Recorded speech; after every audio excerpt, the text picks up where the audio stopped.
Alrighty, everybody. Welcome on into the Central Committee stream with your host, Mike from EA. We are live once again. How is everybody doing today? It is June 16th, 2026. It is the halfway point of the year. How does everybody feel? Maybe actually a little bit over the halfway point. How does everybody feel? Does it feel like we have half the year already over?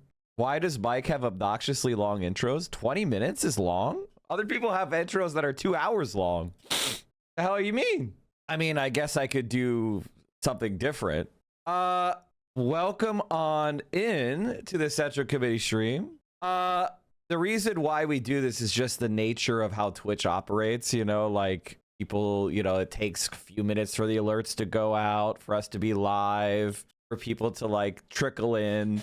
It is what it is. You know, like it is exactly the it's exactly the way, you know, unfortunately. And then if I do any content in that first 10 minutes, then it's basically like it didn't even happen, you know? I think it's always good to occasionally talk about this stuff with regular people, you know? Like that's why it happens, because let's say that I peak out at around 5K viewers. If I start my content when I have 800, that means 20% of my peak viewership is seeing the content. So, you know, it's not a good idea. Chat, please phone back for Darlisa and Claire. I'm nervous. Can only knock so many doors. Yeah, should be nervous. Speaking of that, I'm going to have Darlisa on the stream on Thursday. So we're going to make sure that we have some sort of fundraiser or probably phone bank. Maybe we'll raise some money, but it's the end of the fucking campaign. I mean, what are they even going to spend it on at this? We asked how you're feeling, but how do you feel? Iran played a really great game last night, so that was fun. 2-2 draw against New Zealand. I think Iran had the honestly, I think Iran was the better team, but it was a great game. Does Darlisa have a chance? Of course she does. She's gonna win. You have to understand that the DSA, the people that vote for DSA are hard to poll, right? Like they're very hard to poll. They are more educated, more internet savvy, younger, which means that they're not responding to... When's the last time you picked up the phone or responded to a text from a number you don't know? Just ask yourself, you know, like the type of people that are, you know, going to win these races are hard to pull. And we've seen time and time again, DSA candidates have been overperforming their polls in every race. So, you know, I've been seeing these primary polls showing Darlisa like tied or only a couple points down. I think she's got a real shot as long as you guys get out there. Claire has been pulling ahead, but again, you know, the flood of money at the end, these people are lower name recognition than Zoran, right? So that's where the money can really play. So all these races are going to be close. I think the Zoran endorsement is pretty huge. I think he is the most popular politician in New York City. But people have to know that he likes them, you know? Could you promote phone banking for the NYDSA slate? Yeah. Oh, absolutely.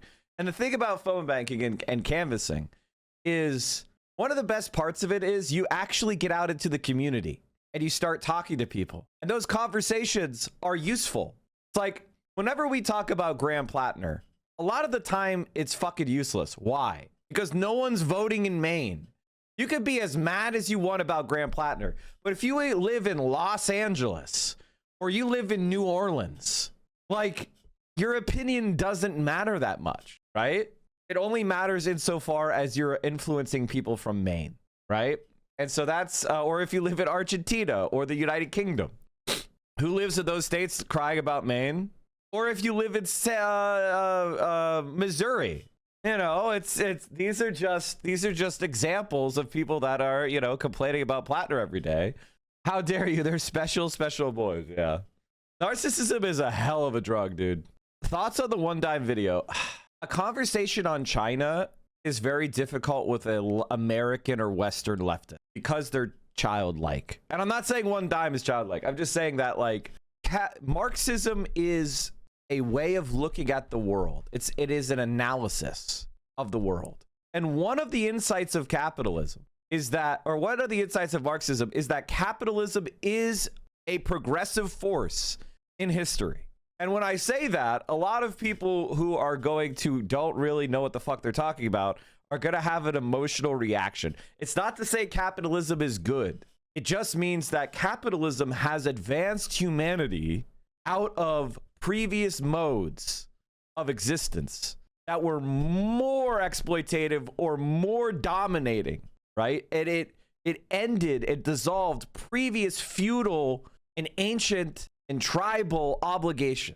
And it has advanced society in a certain direction, right? And from it arose new exploitative relations, dialectical materialism, right? And so I think the main problem that people have with China is the fact that communists won. They won ahead of their time, right? Mao was able to take communism and take Marxism and adapt it for the conditions of China and use it in an anti-colonial fashion. And so a lot of the different stages of history that would have happened, in sequence in the Western world happened all at once in China. They were all kind of like compacted into one rupture moment. That is the Chinese Civil War and World War II. But the China that Mao took over, that the Communist Party became in command of, was not a advanced, developed capitalist society. It was a backwater. It was war-torn. It was choked with feudal obligations and superstition and lack of education and lack of infrastructure. It was one of the poorest, most underdeveloped places on the planet, racked with constant famine, and had been for literally thousands of years. And it is in that context that the Chinese system of today has developed. And so I say that to say, if you look at China and say, is China capitalist or is China a socialist? What you're really doing is reflecting your own desires, right? And it has to do, and for me, it's overwhelmingly nationalism that comes out in these discussions, right? Like everybody, every nation is concerned about the rise of China because China historically has always been, if not the most powerful, one of the most powerful societies on the planet. For most of human history, China was number one. And I feel like a lot of people, there's some anxiety about that, humanity kind of returning to that, that reality, that standard, that, that condition that humanity has mostly spent time in. So all I'm trying to say, long story short, is the Communist Party of China, especially today under Xi Jinping, are they self-consciously on a socialist road? Are they trying to advance beyond capitalism? Are they trying to push humanity's frontier in a liberatory direction? And I believe, quite frankly, that if you examine the way that they prioritize the well-being of the Chinese people, if you look at the way they interact with the world system, specifically their desire to avoid foreign conflicts and domination and exploitive exchange, I think they're the fairest major power in the world. I think they're the least warlike major power in the world. And I think that their society is most focused on their own people's development. If that's not socialist, I don't know what the fuck it is. Now, I have disagreements. I think they should do X, Y, and Z thing that they're not doing. Maybe I have a certain libertine view towards certain types of social relations, and they have a little bit more of a traditional view that comes from Chinese mores, whatever. But compare China to India. Compare China to Nigeria. Compare China to Iran. Compare China, compare China to its contemporaries from 30 years ago. There's no doubt that to be a Chinese citizen is far superior than any other possible contemporary nation you can compare them to. At this moment, I believe China is the only country currently equipped to lead the world against the upcoming global crisis against climate change. I mean, they're the only country taking it seriously, literally, other than some small European countries where the answer was easy, right? Like if you're fucking Norway, you have hydroelectric systems and low population. It's not exactly hard to become 100% renewable, right? But other than that, there really isn't that many countries that are taking it seriously. Norway is like the one that I would say is the only, but what do? They make their money from selling oil. So domestically they take it seriously, but their position on the international stage is one of, I'm a criminal. India is a confusing country. It's not. It's a depressing country. If a flood destroys farmland and communism, it's communism's fault. If a flood destroys farmland and capitalism, it's a natural disaster, God's will, Mother Nature, and bad luck. Well, exactly. How many of you have ever heard the Irish famine be blamed on capitalism? How many of you have heard the Dust Bowl in the United States be blamed on capitalism? I mean, it's just not the way it is. Just kind of like, you know, any starvation or famine. How many of you have ever heard the Gaza genocide be blamed on capitalism? Like, you know what I mean? Like, it's just not the way that people talk about these issues. All right, so let's move it on up. Moving on up. We be fine. All right. I wanted to start off today's stream with a new study that dropped. COVID vaccination cut risk of adverse health events. Large study finds. Vaccine may be cardioprotective, especially for older adults and those with comorbidities. Recent COVID vaccination appears to have broad cardioprotective effects, according to a new study, which found reduced risk of events like heart attacks and stroke, hospitalization, and death in people who had received the vaccine. Study published in the Journal of the American Medical Association's Internal Medicine on Monday, along with several other COVID-related papers, followed more than 1 million veterans who received flu vaccinations at Veteran Affairs healthcare facilities in 2024. About a third of them also received a COVID vaccine. Infection with SARS-CoV-2 is known to increase the risk of adverse cardiac events. In the 8 months after the veterans were vaccinated, the researchers found those who received COVID vaccines, either mRNA or another type, had a roughly 38% lower risk of COVID-associated major cardiovascular events. This benefit was greatest for those 75 years and older and those with chronic illnesses like kidney and lung disease. And the researchers' surprise, COVID vaccination was also tied to nearly 24% reduction in all-cause cardiac events, not just those with a documented COVID diagnosis. The authors said this could translate to the prevention of approximately 3,500 major cardiac events and 2,400 deaths annually per 1 million people. Wow. We need to make sure everyone gets their COVID shot mandatory. Zaid El-Alai, a doctor and clinical researcher at Washington University in St. Louis who led the study, chalks this up to higher rates of COVID infections in the broader community.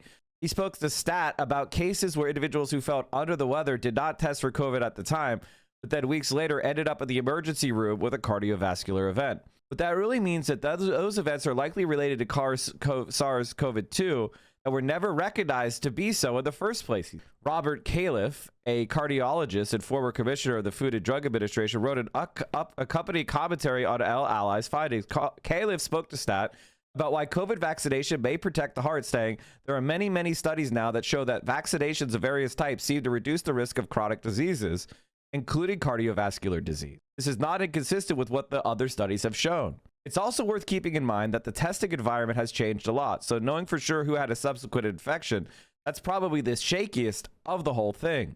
El-Alai stressed to Stat that COVID is still prevalent in the general population.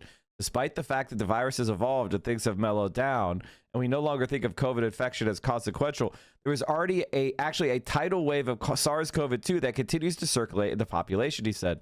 Much of it is only unrecognized, leading to heart problems. Much of it is unlinked or attributed to SARS-CoV-2 because people are not testing.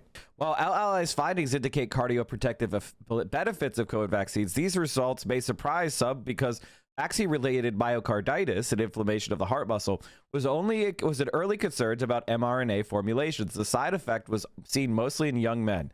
Notably, studies have found that vaccine-related myocarditis is significantly milder than myocarditis resulting from actual COVID infection. Researchers have described multiple potential connections between COVID and heart health, including increased inflammation triggered by the infection and direct damage to heart tissues from the virus. Infection also increases risk of long COVID and other persistent symptoms. Nevertheless, COVID shot uptake in older adults is less than half of the uptake of flu vaccines. I think when you have more than half the population, even high risk, who are not elected to get updated, people are not viewing it as a medical necessity, and a way to prove what the risks and benefits are would be to do large randomized trials. I thought the new NHS was going to answer those kind of questions, but it doesn't seem to be doing that, says Califf. Bill Hange, a professor of epidemiology at Harvard University not involved in these studies, told Stat he found it striking that over the short term, the COVID vaccines in the Wegland study are roughly as effective as flu vaccines. He added, only recently that influenza has overtaken COVID as the most significant respiratory cause of illness and death in the United States. And it's worth mentioning that these were pretty bad flu seasons. COVID vaccines are still protective and still keep people out of the hospital. Anyway, I just wanted to read that in case anybody was wondering, you know, don't die. Vaccines, they tend to work pretty well. But I guess it's a conspiracy, you know, you never know. What would you do if you had a close friend who voted for Trump because of Israel? This sucks. I gotta cut him off, don't I?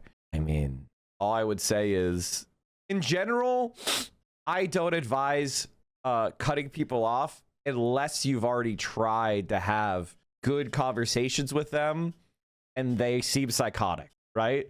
Like, when I find out that somebody has a bad opinion, if I were to cut off everybody I know with a bad opinion, I would cut off every single person that I've ever met. So, you know, voting for Trump is a pretty bad one, but you gotta, you know, take the temperature. How do they feel about Trump now? You know, did they vote because they love Israel, or did they vote because they were trying to stop Israel? Would I cut off a sovereign citizen? I would give them mental health care, bro. I did have a conversation with a friend that made me hate their guts for quite a while, where I tried to explain to them that all you need is one testimony in order for someone to be convicted, meaning you only need the testimony of a single person and no other evidence, and you can convict people of a crime. And they were like, no. And I was like, yes. They refused to believe that the testimony of a single person would be enough. And I was like, yes, it would. It could. It absolutely could. Now, you could disprove things. Like, it doesn't stop you from trying to disprove it. But fundamentally, a single person being believed by a fact finder is all it needs. Because if they believe the fact finder believes the person's testimony and they fulfill the elements of the crime, that's beyond a reasonable doubt. Many people think that that's not true. I don't know why, but it is the reality that, again, beyond a reasonable doubt does not mean a specific type of evidence is required. It just means that the fact finders believe that the elements of the crime have been proved beyond a reasonable doubt. And that includes a lot of their subjective judgment and discernment. And I think a lot of people are very uncomfortable with that, but it is the way it works. Most sexual assault cases involve the testimony of one person as a witness because there are usually two people in the room. Exactly. Like, I'm sorry for, you know, trigger warning and everything. This will be uncomfortable for a second. But if you walk into the room with someone one-on-one and they grope you, there may not be physical evidence, you know, but that's still a crime and they could be convicted of that by your testimony. Now, doesn't mean they will be. It just means that they can be, because I think most jurors do have a little bit of a hesitation of just convicting someone off a single testimony. They do hesitate. And that is, again, their right. But also, it's not required under the law. Does that make sense? Does everybody get what I'm saying? Does anybody disagree? Is anyone confused? A family member of mine voted for Trump the first time, but by the end of his first term, they were a never Trumper. Now they're actively anti-Republican. Conversation matter. Of course, people can change. People can fucking change. That's why we have to push out of the left, the inquisitorial left. That's what woke one. We shouldn't call it woke one. Woke one is too nice of a term. We should call it the inquisitorial left, the witch hunt left, because it's the same type of mentality. The witch hunt left is like, I'm going to find the secret conservatives. That's what they busy themselves doing. Just like witch hunts. All witches are secret witches, right? They say things like they believe in Jesus Christ. They say they say they're good people. But we have to find the evidence that they're secretly bad and then burn them at the stake when we catch them. That is what woke one is, or Tumblr leftism, or witch hunt leftism, or inquisitorial leftism. They're focused on finding the secret conservative. I don't know if you noticed this, chat, but if you're a conservative, you could just be a conservative now. Asmongold is literally doing racial, he's like calling people in his community or calling people the N-word and shit. And nobody fucking cares. You could just be a conservative. There are not secret conservatives anymore. Okay? Just stop it. Just fucking stop it. I kind of love that Twitch streamers think they can brand something woke anything when it was a term they didn't create. All terms are inherently made in dialogue with the rest of everybody else, right? Even the woke one that we're describing is not really woke one. When like woke really comes from black people, the black community, talking about being aware of social oppression. And that was how you became woke. Okay? Like the idea of the culture that rose around 2018 that was captured by the larger, you know, political spaces or larger society isn't really what woke was. Woke is very, very low level. Like it's not even necessarily a movement. It just refers to being aware of the collective causes of oppression. All of us are woke under that understanding of it. I've tried the conversations and explaining things and being nice. Just when I think she's turned against Trump, she turns on the TV and gets all loaded up with bullshit again. It's been 10 years of this, and I don't think there's anything else I could say. So yeah, some people can't be helped. Circuit Sizzler. Wee, woo, wee. Oh my God, you're reminding me of an old piece of advice I used to give out all the time. Lock Fox News on parental controls. If you have boomer parents, go into their fucking cable box, turn on parental controls, lock Fox News, and hide it from their fucking TV guide if you can. One of the biggest problems that you have to understand that people's political environment, their beliefs, is contingent upon their informational diet and the social contingency that they're in. Think about your own path. Think about your own path. How did you become a left winger? How did you end up in spaces like this or Hassan or Majority Report or whatever, right? You used to have a previous world and then you changed and then you created a new informational environment and now you feel more secure in your beliefs because you have that reinforcing belief system. That exists on the other side as well. Why do you think they're trying to deplatform Hassan? Why do you think they're buying up TikTok and everything else? Because they understand that the informational environment, the social environment that you're in, influences your worldview, your pre-political system.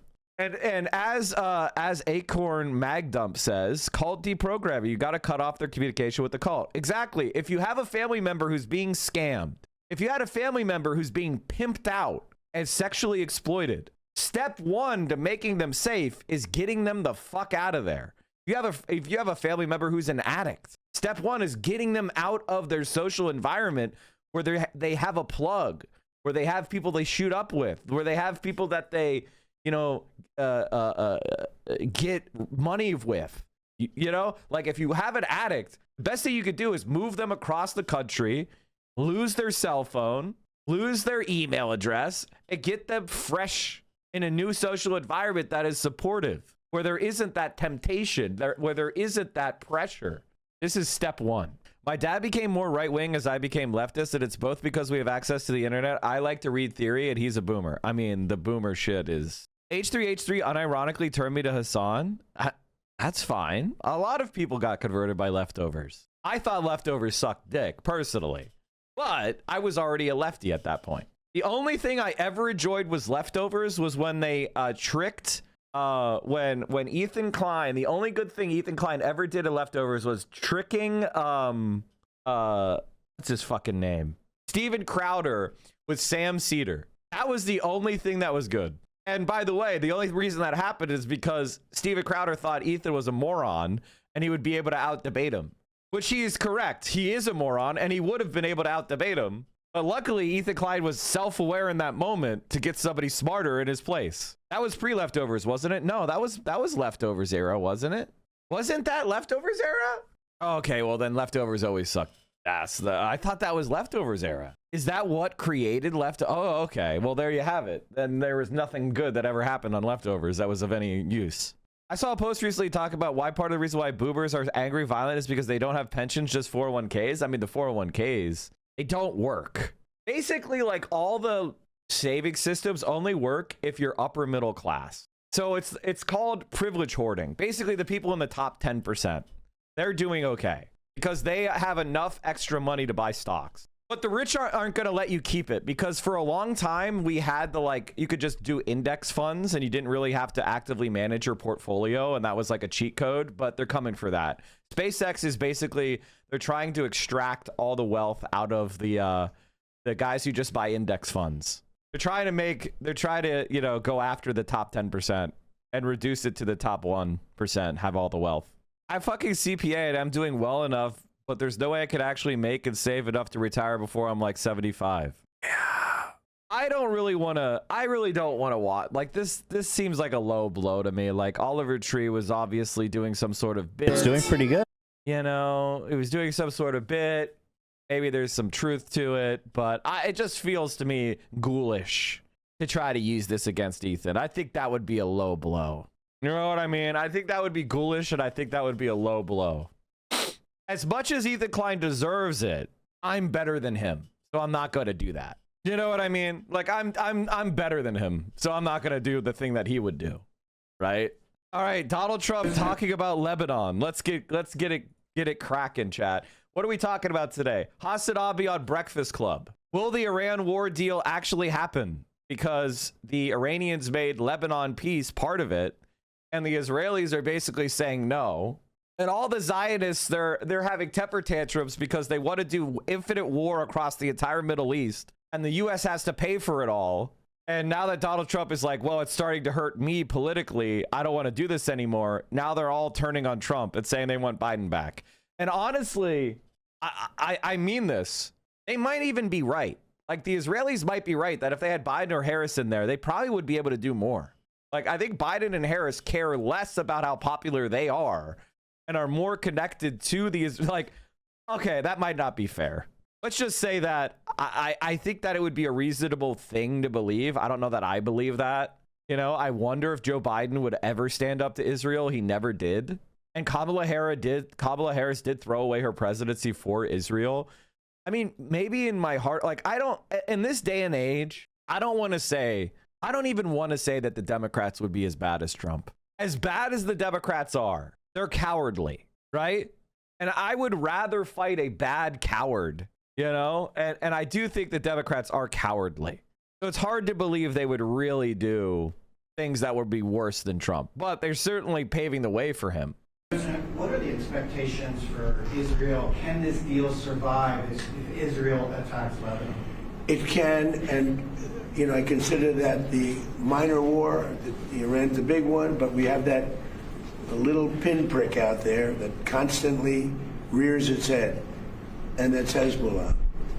And you know, I was very responsible for Syria, and the man that's running Syria now is a person that I put there along with President Erdogan and some others. He's done an amazing job of pulling it together. He's not a Boy Scout, but he's done an amazing job of pulling it together. And he is very good with Hezbollah, does not like them. And I'll tell you what, Israel's fighting Hezbollah too long, and too many people are being killed. And you don't have to knock down an apartment house every time you're looking for somebody, because there are a lot of people in those apartment houses, and they're not all Hezbollah, that I can tell you. And I suggested to Israel to let Syria take care of Hezbollah. Because to be honest with you, I think they do a better job of doing it. And I didn't like Syria. I didn't like where 2 hours before we're signing the agreement that there was an attack in Lebanon, in Beirut. It was right in, it wasn't like in the southern side, and you know, it was in Beirut. I did not like that. I let them know that.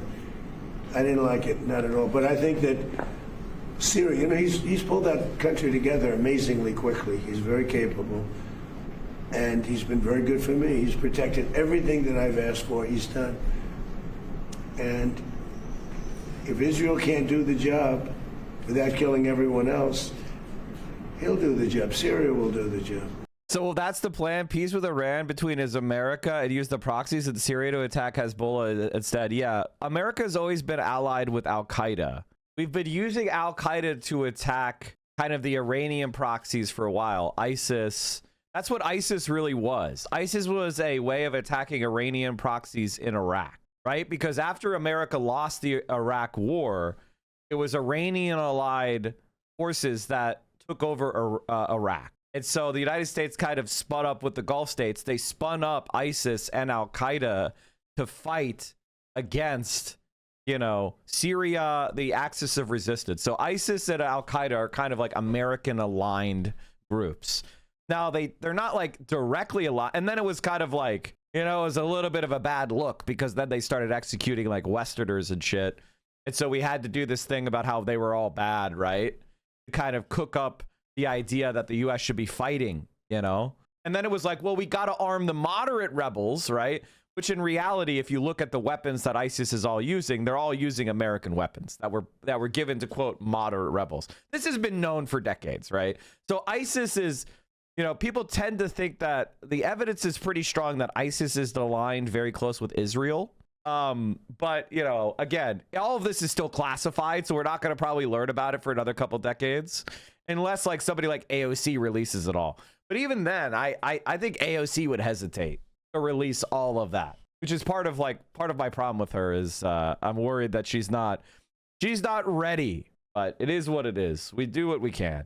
Syrian is still murdering Christian and sectarian violence. Oh yeah, of course. They're Al-Qaeda. Of course they don't give a shit about Christians or minorities. They're far-right Islamists, which have always been connected to the West. Islamism as a political force was set up by America and American allies. Like, that's who's always promoted it. SpaceX is now 210 a share. Jesus. See what I mean, chat? If you remember what I said, the SpaceX stuff, it's based on the same hype as Tesla. It doesn't matter. It's being pumped, and everybody's very confident that the government will pump it more. None of this is based on any kind of like revenue or company or anything like that. It's breaking the thing because it's only a couple days. I mean, that's just crazy. Welcome back. SpaceX options beginning to trade this morning as the stock adds to its post-IPO gains. Let's get to Oliver Rennick at the CBOE in Chicago. Oliver, how's it looking? It is looking splashy, Sarah, out of the gate. No surprise. It's a $2 trillion company where only 4% of the shares are publicly traded. It's all fake, man. Of course it's fake. Of course it's fucking fake, but it's about an oligarchy. It's making Elon Musk into a king. That's what's happening. And it's an oligarchy. They're giving him control of our financials. They're giving him so much economic power that he can rival states. That's what it's about. Prize extremely popular, but the numbers are still staggering. Let's go through them here as we're seeing this stock now jump to the second most traded by volume, surpassing Nvidia already. About 700,000 options have traded so far, vaulting SpaceX to number 2, just behind Tesla in terms of options volume, doing more than $1 billion in options premium so far, with 700 million of that tied to calls. Here's one crucial piece of information. Out of the money calls, betting on big upside in SpaceX are more than twice as expensive as out-of-the-money puts, according to Nation's index data. The most popular contract by volume so far is the 220 strike call expiring Thursday, which was briefly in the money when the stock was surging this morning. But get ready for this one.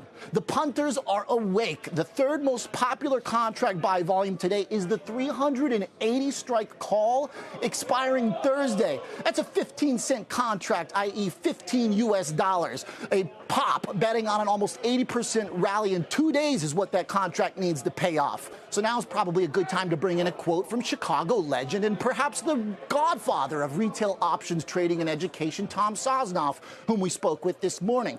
Tom said one word of caution would be to wait a... I mean, this is just ridiculous. This is just insane gambling. Like, that's really what's happening here. I mean, the implied volatility, the how close in time these options are expiring. This is just gambling. Day or two until pricing becomes efficient. I'm guessing the initial option pricing will be rich and the markets will be too wide. Indeed, guys, these options are rich. Implied volatility is 123, higher than anything in the S&P 500. But as far as waiting a few days goes, doesn't look like it right now. I don't even know what to say anymore. Like, the world that I grew up in, you know, the world that I studied about markets just doesn't exist anymore, man. We're living in the type of like ultra bubble that I don't know that I've ever seen. And I've been alive and I've been an adult since the 2000, I remember the 2000 bubble. Look how long it took the NASDAQ to get back to where it was in 1999. It wasn't back until where it was in 1999 until 2015. It's just, and then look at this shit. God damn, dude. And does the U.S. economy seem like it's doing 100 times better than it was even 2 or 3 years ago? But the stock market is, it's just is showing that. I mean, you go back to 2022, it was at 28,000. Is it 100% better since 2022? Is our economy 100% better since 2022? The Dow shows it. The valuations show that. It's doing much better for wealthy people. It's an Ouroboros. All right, chat, let's get into watching some shit. Dark Woke Commander Kyle Kulinski. This is who we want. When's the last time you heard of an airliner going bankrupt? I mean, that's the thing that's funny. Like, Spirit Airlines is going bankrupt, and it's like, oh, the economy's doing really well, man. So the poll numbers for Trump that keep coming out are honestly atrocious. They're some of the worst poll numbers I've ever seen. What I find amazing about Trump is that he looks like he's not even trying to fix the scenario anymore. Like, he's sort of just given up on actually convincing people and persuading them and even making them think for a second that he's fighting for them and working for them and trying to find solutions to their problems. And honestly, low-key, that's kind of scary if you think about it, because it shows that he thinks, I don't have to deal with that anymore. I don't have to do that. Like, now I'm free. Now I'm free, and I can, not worry about elections because we have 17 ways of trying to rig it, both the midterms and the 2028 election, and they're actually acting like they're never going to have to answer to the voters. But when I say that the current numbers are catastrophic, boy, do I mean it. So let me start with this. NBC News, among Latinos, 64% disapprove of Trump and only 34% approve, while 77% of voters between the ages of 18 and 29 disapprove of Trump, nearly 80%, compared to just 21% who approve. Now, by the way, we covered a poll a little while ago. This is on the higher end, because I've seen numbers as low as 12%. 12% of young voters support Trump. So 21 is a high number for him. Okay. They say Republicans are still broadly sticking with Trump, with 82% approving of his job as president and 58% saying they strongly approve. But that GOP support has dropped since March, when 88% of Republicans approved of Trump's job and 63% strongly approved. So he's even losing ground among core constituencies and demographics that never abandon him under any circumstances ever. So without a motherfucking doubt, the people remaining are in a cult, but, anybody who is borderline or, on the fence here, they're donezo. It's over. It's a wrap. So for him to be dropping 6 points, 8 points among core constituent groups, that's a big deal. So what we've seen is independents fled him completely. Hispanics fled him completely. Young voters fled him completely. And remember, these are all groups that he did relatively very well with, right? Compared to other Republicans. In fact, people were marveling at the pickups with Hispanics, for example, and independents and young voters. But now, not only has it reverted to what it was before, it's actually gotten worse from what it was before. Okay, in 2018, white working class voters approved of Trump on the economy by 30 plus points. Now, they disapprove by as much as that margin in some polls. He was plus 30 with white working class voters when it came to the economy in 2018. Now, remember, Democrats had a big year in 2018. They picked up a lot of seats in the 2018 midterms. And he was plus 30 with white working class voters on the economy. Now he's minus 30. Minus 30 with the same group of people going into the 2026 midterms. If this thing is remotely free or fair, they're cooked.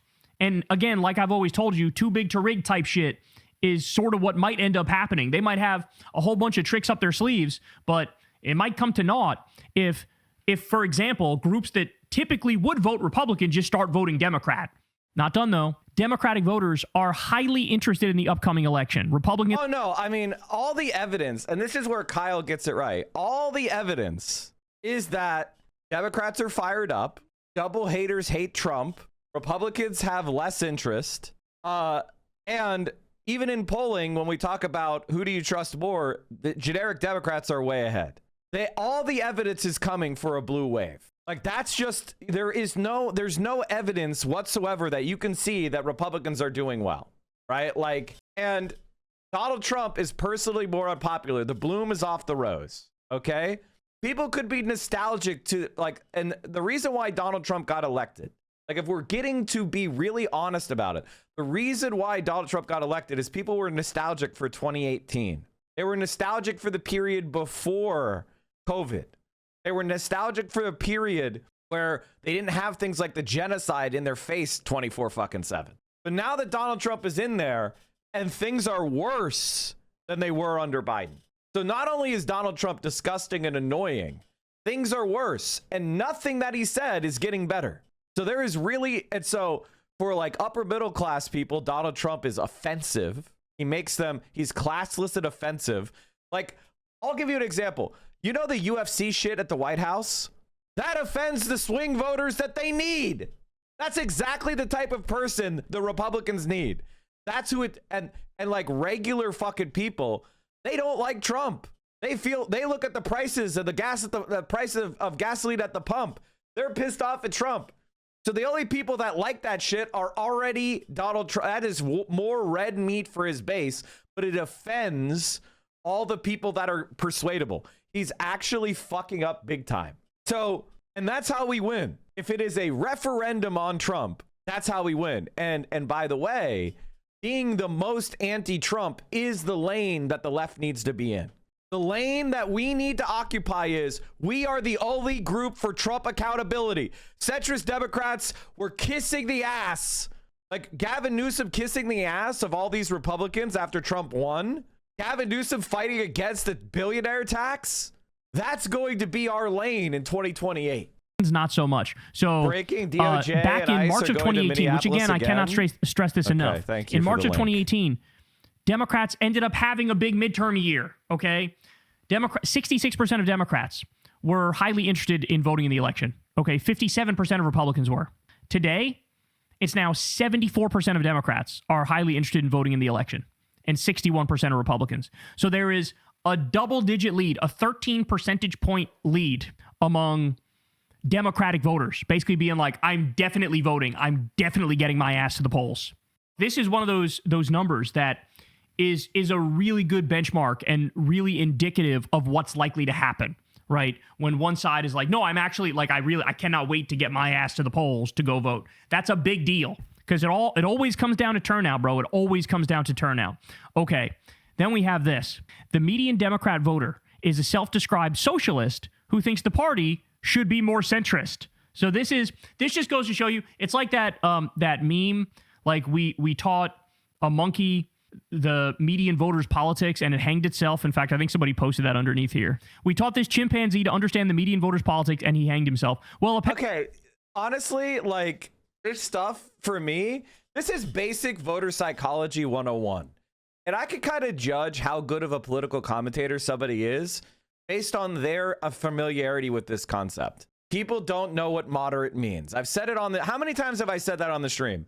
How many fucking times have I said that on the stream? I bet if you went and looked at my stream, it's like 5,000 times. And this idea is not hidden. It's not hard to find. Voters don't know what moderate means. They like Bernie Sanders and they like progressive policies, but they also like America. They trust cops and they like and trust the military veterans. That's the average voter. There, I just explained it to you. They call themselves moderate. They think the minimum wage should be $25 an hour. They want Medicare for all. They don't like student debt. They want to do something about climate change. They think that immigrants should come to this country legally and they should have a pathway to citizenship.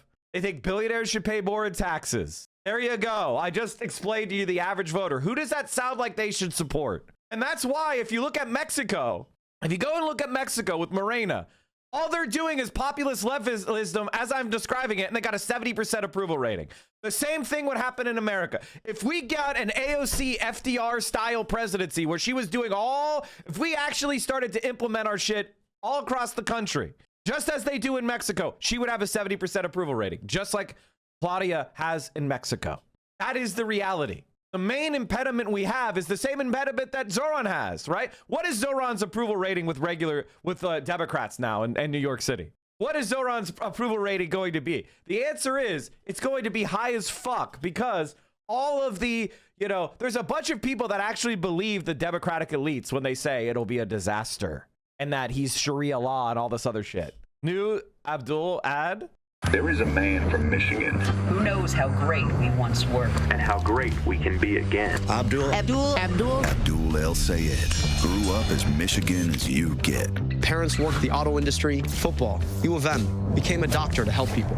Michigan has the opportunity to send Abdul to the United States Senate. He rebuilt the health department after the politicians tore it down. Got rid of millions of dollars of medical debt. Got thousands of glasses for kids, including me. Abdul is a doctor. Abdul ain't no politician. The only candidate who has the guts to take all of them on and represent the working class. No corporate PAC money. Medicare for all. Abolish ICE. He took on Trump's war, and he'll fight to invest our money right here. That's the Abdul way, baby. This campaign will take on the powerful with 3 simple ideas. Money out of politics, money in your pocket, and Medicare for all. Let's make Abdul the next U.S. Senator from Michigan. I'm Abdul Al-Sayed, son of Michigan, and I approve this message. Don't worry about his name. Giga Chad. Giga Chad. And by the way, this is why I like Bernie Sanders. I think there's a lot of people out there that are like, Bernie Sanders, he's an old white man and he's a liberal Zionist and all this other shit, right? And it's true that Bernie Sanders has complicated and conflicting and frankly dumb opinions on Israel, right? But where is he? He's putting his money where his mouth is, and he's out there supporting all the anti-Zionist candidates to his left. He's out there sticking it in and putting himself out there for people who don't agree with him on Israel. So, yes, he's old as fuck. Yes, he has some bad opinions. He's an old Jewish man. His family died in the Holocaust. He has some sort of like boomer opinions about Israel, but he still calls it a genocide. He still thinks Netanyahu's a war criminal, right? Like this is American politics in a nutshell. Are you willing to deal with the reality that exists in order to get American money out of Israel? If Zoran ran again today, he would win 65% because of the people that follow the wave. He would get 70%. It would be a fucking mega landslide if he ran again. Everybody understands that what is happening. And I think like a lot of people, you know, I understand getting frustrated by what happened in 2020 and then Biden, you know, like I get it. I fucking get it. I was there with you. I knew it was going to be a disaster to have Joe Biden as president. I told you it would be a disaster. Go and look at the debate I had with Sam Cedar in 2020 called I'm Thinking About Bernie or Bust. And you'll go and see everything I said would happen happened. Like I saw all this shit coming. I saw that Biden would be a bad president. I saw that he would focus on destroying the left. I said that he would not accomplish anything. I said that it would bring back fascism. All that shit happened. And I said it in June of 2020. Can we watch it now? No, just go fucking look it up. It's on my channel somewhere. Why can you stop yelling? I'm trying to poop. Why aren't you able to poop? Are you not eating enough fiber? Are you eating too much McDonald's? Are you eating too much slop? Are you an Asmongold fan? Do you have Asmongold's diet? One of the best things about Asmongold is that his life expectancy has got to be like 60 at most. Right? He must, of all the millionaires in America that don't actively have a disease, he's got to have the lowest life expectancy, right? He's got to have the lowest life expectancy. Surprising he hasn't caught some mold-based lung disease. I mean, he probably does have it, but, you know, nobody cares enough to check, right? Nobody cares enough to check. They got anti-gamer divisions in China. I'm crying. Oh, hell.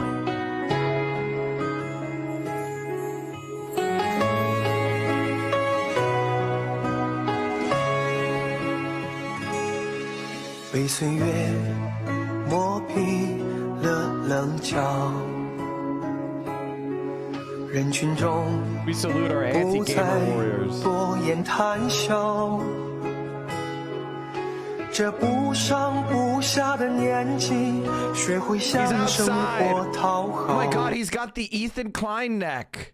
Can somebody give me that photo of Ethan Klein? He's got the Ethan posture. Can someone link me the picture of Ethan Klein? This is what they do to anarchists in China. I know how everybody's like China's not utopic, but when I see stuff like this, my heart is like full of like admiration. I'm like, late stage gamer, yeah.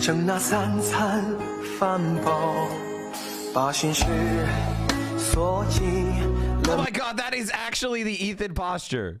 Oh my god, this is actually the Ethan posture. I don't know what this is actually showing, chat, so maybe it's really dark and bad, but I'm playing along. He's eating wholesome food. Look at the nails! Look at his fingernails! Oh my God, dude. Oh my God, dude. Ethan is such a disgusting, a hunchback of Tel Aviv. Holy shit, dude. That's unbelievable. Like, that's insane. How? How the fuck is your back like this? A hunchback of Tel Aviv. Holy shit. Oh my God. He's actually worse than the gamer. I thought, like, the gamer in mid-shame walk. He's worse than the gamer in mid-shame walk. Because you can see the gamer's, like, back is kind of curved. Like, he's kind of, like, punching down. It's not the natural curve. But if you look at Ethan, like, he's vertical. This is just how his back is. You're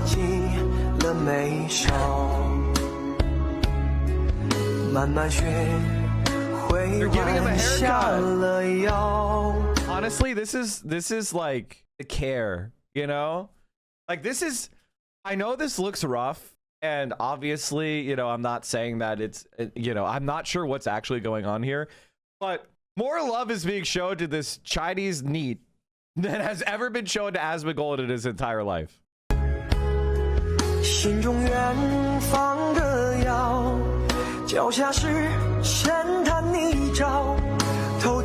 Cutting off his matted gamer hair. They're clipping his nails for him. They're feeding him wholesome food.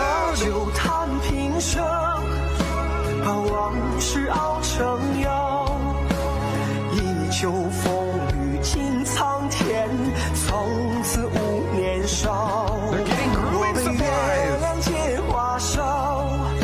Fresh food.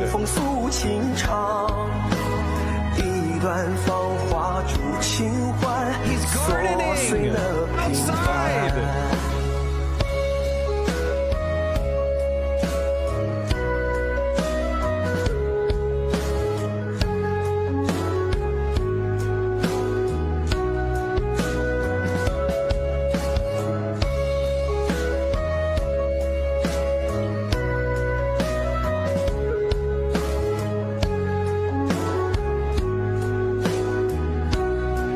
Some Tai Chi.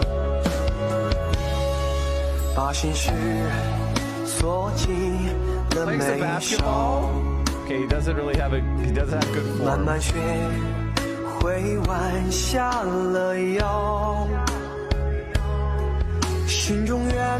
Tai Chi is crispy though.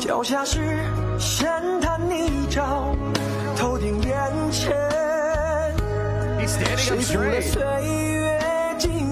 He's making eye contact. Unironically, he looks better. Unironically, he looks better. The anti-gamer camp is unironically helping him. We need to set this up in America. Imagine they did this to the Cockroach King. They'd have to go in with like, they'd have to go with full like mop gear. This is what they'd have to look, they'd have to go in to get Asmongold. It's called mission-oriented protective gear. It's to protect you from nerve agents, chemical agents, biological agents, nuclear contamination. They'd have to go in with full mop gear. And let me tell you, that's how you'd have to protect against Asmongold. Under President AOC, we're setting up SEAL Team 7 for gamers. Mike, I know I read your thing, Time Card. I read your thing. I saw this.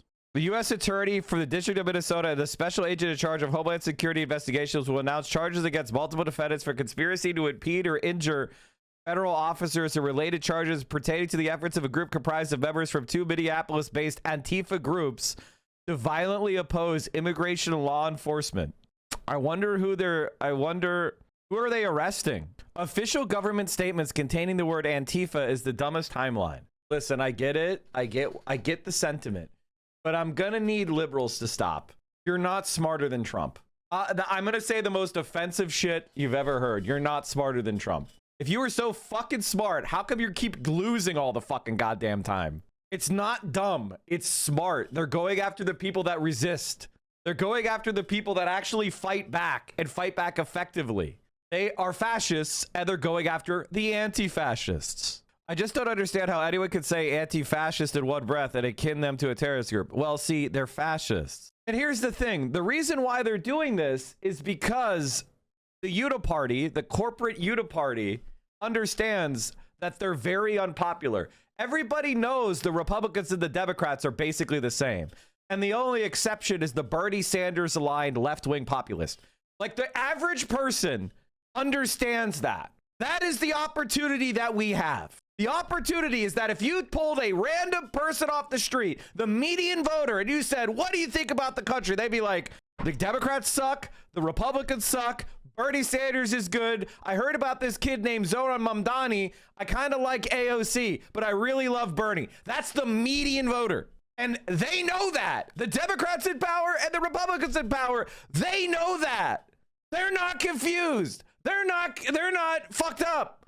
They understand exactly that reality. They know that we have this opportunity to take power. And this is probably, and I'm not saying this lightly, that this is probably the last shot we've got.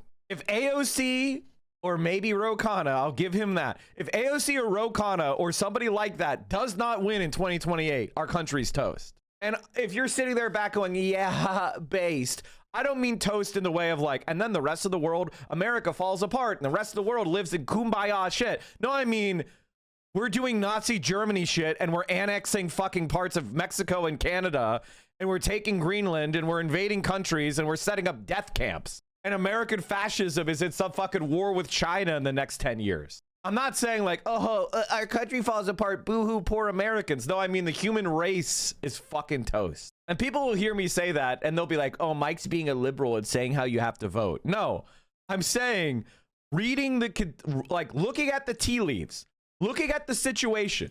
Donald Trump said, I'm going to set up a mass deportation force. And everybody said, oh my God, he can't do that. It'll be too expensive. There's no way. Do you know how much that would cost? You'd have to spend $150 billion. That would be impossible. Well, he fucking did it. If the U.S. fought China, they would get smoked. We have 1,500 strategic nuclear weapons, man. You think Americans are going to take humiliation on the chin? You think Americans under Trump and the fascism of the right are going to take the humiliation of defeat on the chin? Is the Hassanabi doctorate fake? No, it's not fake. Up until the point where they delusionally, all it would take is they don't really have that many nukes. They don't really have that many nukes. And then all the conservatives just tell each other their nukes probably don't even work. I've been hearing some people say that about Russia. I've heard some of the NATO liberals saying that about Russia, about how their nukes probably don't even work. And once you get this kind of delusional mental cycle about how we could win, we could profit off of the first strike, they won't retaliate. They won't do it. Once that nuclear taboo gets fucking defeated. And by the way, it's not a very strong taboo. It's not a very strong taboo. Haven't you seen them murdering children and fucking 4K and realize that there's no taboos really? You think if Tehran got nuked, anybody would change their mind? Everybody who's changed their mind everybody who can change their mind has already changed their mind. If you can look at the world today, if you can look at Israel, if you can look at Donald Trump and you're still on their side, you're never changing your fucking mind. There's nothing that's going to change your mind. He's broken every promise. He's failed to deliver on everything. You're in the cult or you aren't. Now, the vast majority of people aren't in the cult. That's true. They could be tricked by dumbass shit. You don't have to be a Trump supporter to effectively support Trump. You could convince yourself that opposing Graham Plattner is actually the moral thing to do. I know people that are relatively smart who believe that. They believe that they have to show that white men can't get away with it anymore, and that being a veteran that has to be proven to be a bad thing. But effectively, what are you doing? You are helping Israel. That's what you're doing. Israel loves it. Oh, I can't believe you're supporting Claire Valdez. Do you know that she's not anti-Ukrainian war? She's not anti-Russia hard enough or some shit? That's effectively helping Trump. My dad hates Trump, but he is always defending Trump because he thinks Democrats unfairly attack him like Americans are walking contradiction, chat. A record 63% of Americans disapprove of how Donald Trump is handling the economy. This is awesome. This is great. But it only matters if we are in position to take power, meaning the left. And I gotta be honest with you, chat. Even a lot of the people on our side, I think are fucking soft. And I worry they're not hard enough. That's, you know what, my deep doomerism, my real deep fear is that the people on our side are too fucking soft. That even if we win, they're not going to do what needs to be done. Like, that's my fear of Zoran. That's my fear of AOC. That's my fear of Claire even. Like, these people are too soft. We need people that are going to be willing to get their hands dirty and deal with fascism in this country. We need people that are going to break up these big media corporations, that are going to take AI from fucking Elon Musk, that are going to take away $1 trillion from Elon Musk. That's the concern I have, is that there's not enough intent to go after the structural right. The things that hold up the right-wing industrial complex, whether it's the military industrial complex, whether it's Zionism, whether it's super PACs, whether it's the Supreme Court, whether it's the way Wall Street is functioning. We need to structurally go after the right wing in this country. We need to annihilate the support network of the Republican Party. We need to detonate the support columns of somebody like Asmongold. And I don't know that we have the will. And that's the thing that concerns me the most. There's part of the reason why I like Graham Plattner. If you want to be honest, I'm going to be dead fucking honest with you. One of the reasons I like Graham Plattner is this. This is a hate post. I don't give a shit. A photograph posted to the Socialist Rifle Association shows Graham Plattner's unmistakable ginger beard as he shields his pale skin from the scorching sun of the firing range. That Graham Plattner personally instructed members of the Socialist Rifle Association in firearms training in Maine. Reporting previously rested on Plattner's own words, as well as pictures from an official Social Rifles Association social media account that appeared to show Plattner serving as a range officer for the group's training sessions. Plattner's SRA trainees display an Industrial Workers of the World flag. IWW was founded in Chicago in 1905 by a coalition of radical unionists, socialists, anarchists, and Marxists, including figures like Bill Haywood and Eugene Debs. Posting under the Reddit handle P. Hustle, he wrote in August 2020 that his chapter ran lots of range days, firearms education classes, that he'd just put on a defensive handgun course 2 weekends ago, and that the group ran monthly introductory courses plus more advanced classes for experienced members. In a separate post, he recruited a Mainer to the chapter directly. We're quite active. Based. Whenever you hear someone criticizing Graham Plattner, ask yourself, could that motherfucker fight off a fascist? Just ask yourself that, truly. Like, that's the way I want you to evaluate it. Whenever you see someone going, my Graham Plattner is such a meanie bobini, I want you to picture that person in a life or death struggle with a fascist and ask yourself, is that person going to protect this community? Is this person hard enough? That's what you need to be thinking like. And I got to tell you, I have never said yes. Whenever I ask that question to myself, I'm never like, yep, that would be a better person to put my trust in than Graham Plattner. No, not a single one. What do you mean hard? Hard-hearted. The same people that hate SRA are those that hate veterans in general. They will never win a revolution with that mentality. I mean, those people are fucking cringe. Who gives a shit? Who gives a fuck? Who gives a shit? Oh no, they don't like the veterans. Oh no, don't you know veterans are imperialists? Bro, you're fucking a fat American, man. Where do you get off? That's the thing that's crazy to me. You're a fat fucking American. Upper middle class American. Jesus Christ. The self-righteousness, it just gets to be funny, doesn't it? Doesn't it fucking get funny? Like, the self-importance. I'm doing my cosplay as Gambit. My favorite Marvel character is Gambit.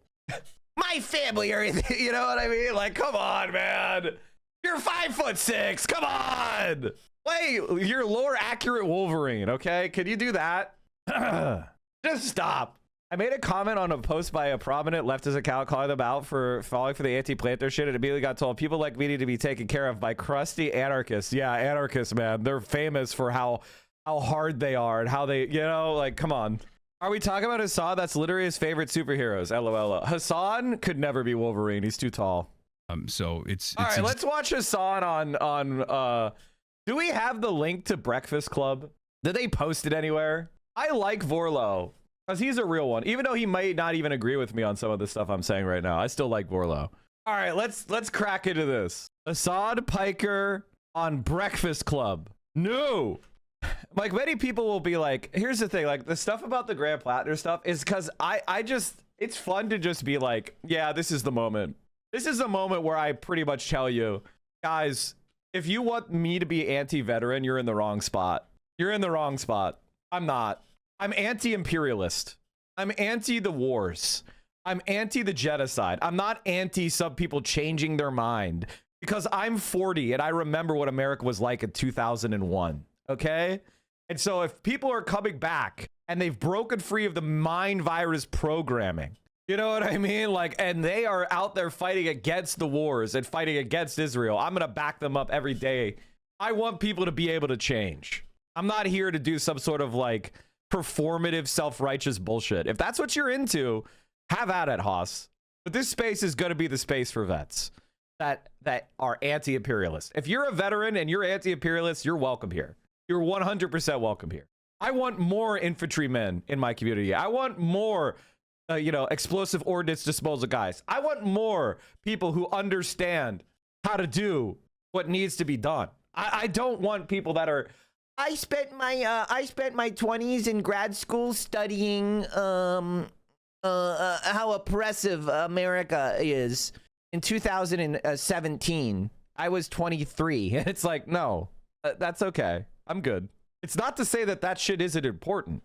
I want those people here. I do want those people here. But if the cost is going to be we're going to attack regular human beings who've grown and changed, then I'd rather have 1,000 people that have grown and changed than one person who was born pure. I have a few friends who were pushed out of leftist communities for being vets, and they're welcome here. Try to get my concealed carry license based. The U.S. military is one of the largest impediments to revolutionary movements, but it's also a place where many young men are exploited and radicalized. Rejecting them is a complete mistake. It has never been the right way. Every anti-war movement has included disillusioned vets. I want people like Graham Plattner who have fought in the wars talking to regular Americans. Americans worship the fucking military because the propaganda is everywhere. So if those vets come back from the wars and say those wars were in vain and she sent me there and she's an idiot, vote her out of office, that's good for normies to hear. Like, I'm sorry, like that's objectively an effective argument. Do I have the same take as Hassan with IDF soldiers becoming anti-Zio? There's no such thing. There's basically no such thing. That's a hypothetical.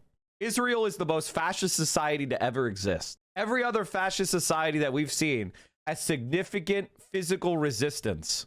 Whether it was Nazi Germany, whether it was Italy, whether it was Spain, whether it was Argentina, there's always been more. Every other fascist society had significant resistance to what was going on. Israel has basically none. That's just the reality. Now, hypothetically, if that happened, well, then I would be in support of that. Just like I would be supportive of a German soldier trying to shoot Hitler. You know what I mean? Like, yeah, of course I'd be in support of that. You know, like, yeah, of course. The question is, are they helping the anti-fascist cause? That's the question I'm asking myself. Why is everything, like, the way people pose these questions is so fucking weird. It's like stupid. Would you feel good about, you know, a person who was in the IDF coming back and saying it was bad? Yeah, that's been a very important tool in our toolbox. Now, I don't want to celebrate IDF soldiers, you know, but I think it's like, what are you even saying? Are you saying there's no anti-Zionists in Breaking the Silence? I mean, there's okay. Like, you guys are right. There are a few. There's a handful. But if you compare the partisans of Germany to Israel, like, do you see any, like, Israelis taking up arms against Israel? Like, honestly, has it ever happened? Has it literally ever happened? I'm not aware. Was around too. And Mr. Bush, when are you going to apologize for the million Iraqis that are dead because you lied? You lied about weapons of mass destruction. You lied about connections to 9/11. You lied about Iraq being a threat. By the way, the people booing him are probably liberals. You sent me to Iraq. You sent me to Iraq in 2003. My friends are dead. Joshua Castile. You killed people. You lied. You lied about WMD. 1 million Iraqis are dead because you lied. My friends are dead because you lied. You need to apologize. Apologize. You need to apologize. Apologize. Apologize. Are you with this gentleman? No. What just happened? I'm wondering if they're going to arrest me, but what just happened? I just disrupted George Bush speaking. They dragged me out. I guess the cops are not after me, so I guess they're not arresting me. But yeah. Well, what I did was I tried to read the names of friends of mine who died after going to Iraq and then died of injuries they came home with. The names of Iraqis who were killed by the U.S. occupation in the Nisour Square massacre, Haditha, those you saw in the collateral murder video. I tried to read the names, but the event runners immediately grabbed the list and tore it up. But I was able to shut it down for a little while, right when Bush was getting into his first little cheesy story about his life and all that, trying to be funny. But so hopefully I shook him and set a tone for the event. The crowd was very mad. Typical crowd you would expect for George W. Bush, but they seem to not be expecting it at all. And here we are. So tried not to give them a little moment of peace because no one else gets it who is touched by the war.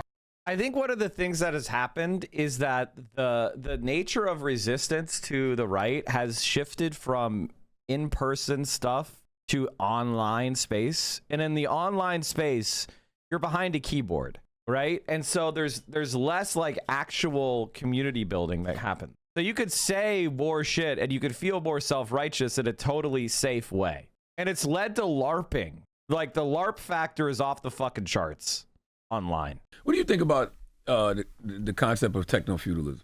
How they're saying we're at the tail end of capitalism, and capitalism is morphing into this thing called techno-feudalism. So another person who's been stopped from traveling around the UK, not the UK, but in Germany. Yanis Varoufakis wrote about this. Yeah, techno-feudalism will kill capitalism. He's the man. I love him. And, you know, I'm honored to see him as a peer and a colleague nowadays. But please tell him I would love to have him on the show. Oh, he would definitely come on. I read his book. He's so charismatic too. He's so handsome. He's another one of those rich. Man, pretty privilege is crazy, isn't it? Pretty privilege is crazy. Unironically, the people in the streets that are angry about what's happening are the 40 to 70-year-old Barbaras and Deborahs. They just need marching orders. Yes, I know. That's why I'm feeling optimistic right now.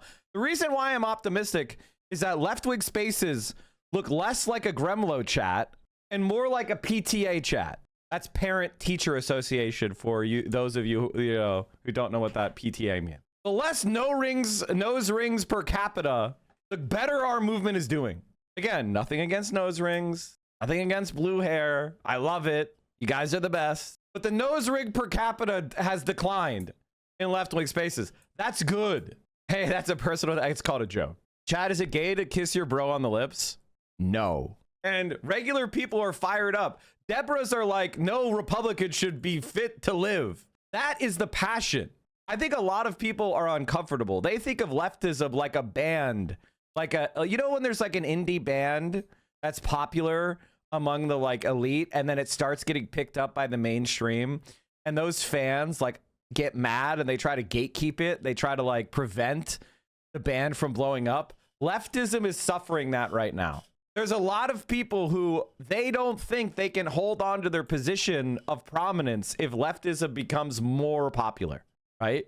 And so for them, holding on to their social universe is more important than actually accomplishing what the fuck we're about.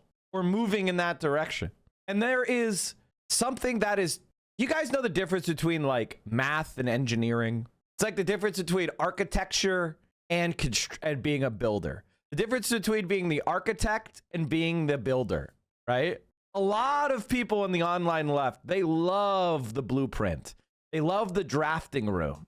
They don't like actually taking those plans and trying to construct something in the real world, because they're happier in their mind palace than they are in an actual palace. Because the moment you try to take their plans and build them in the real world, then you have to start making compromises.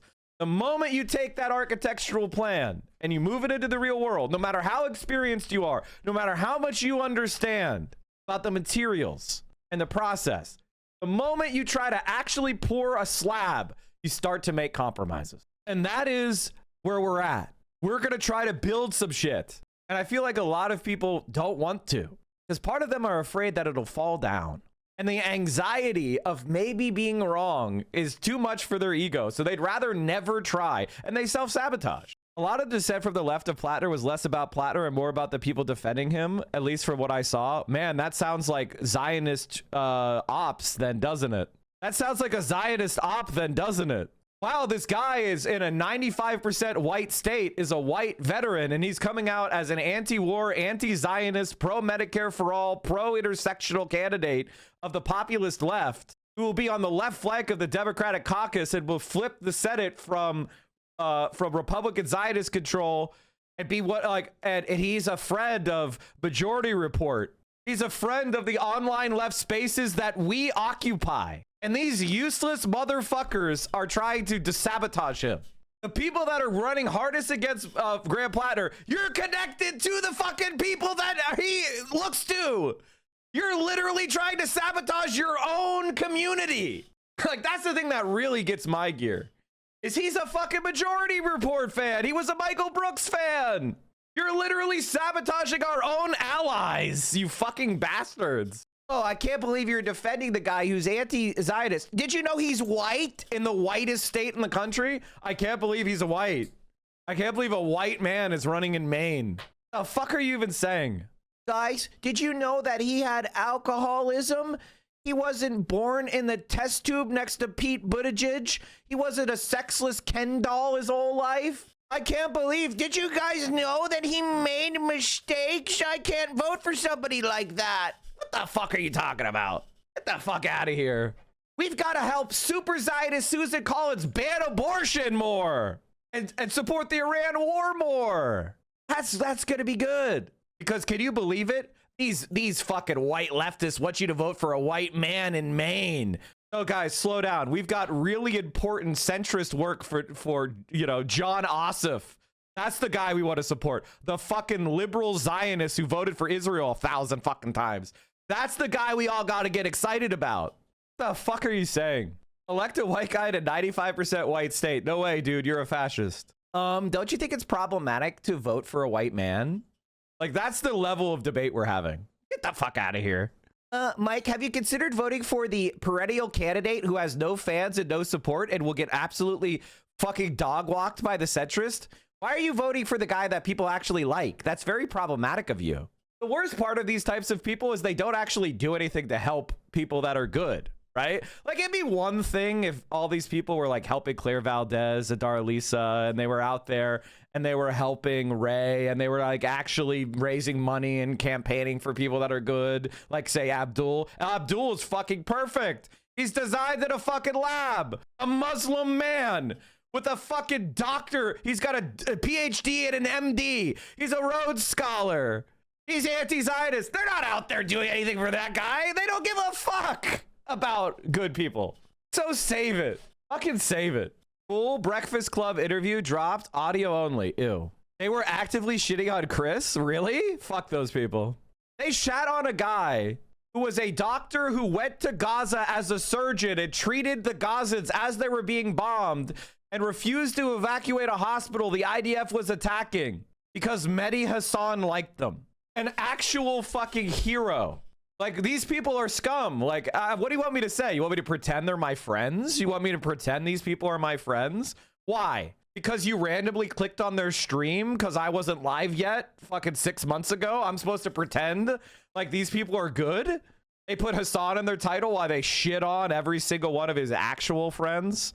And they go over us with a fine-tooth comb looking for anything they could use to cancel and otherwise damage our reputation. What, you want me to pretend these people are on our side and are good? They're misogynistically attacking Vio and Caroline every other fucking day? These people hang out? Like, what the fuck do you want me to say? What, you don't think I watch? You don't think I'm aware of this shit? I don't actually watch their streams. That would be fucking poison for my brain. Oh, you want me to pretend like I don't see that? By the way, if I see you in there, I see you. I see the chatters that are involved in this kind of shit. Don't think I don't.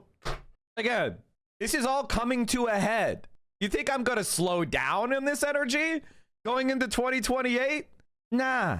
Like, no, the disciplining is going to happen more. You think we're going to slow down? No, we're going to do it even more. They're going to have less tolerance for stupidity going forward, not more. Get with the fucking program. We've got power to get. Say state power. If you're not down for that, get the fuck out.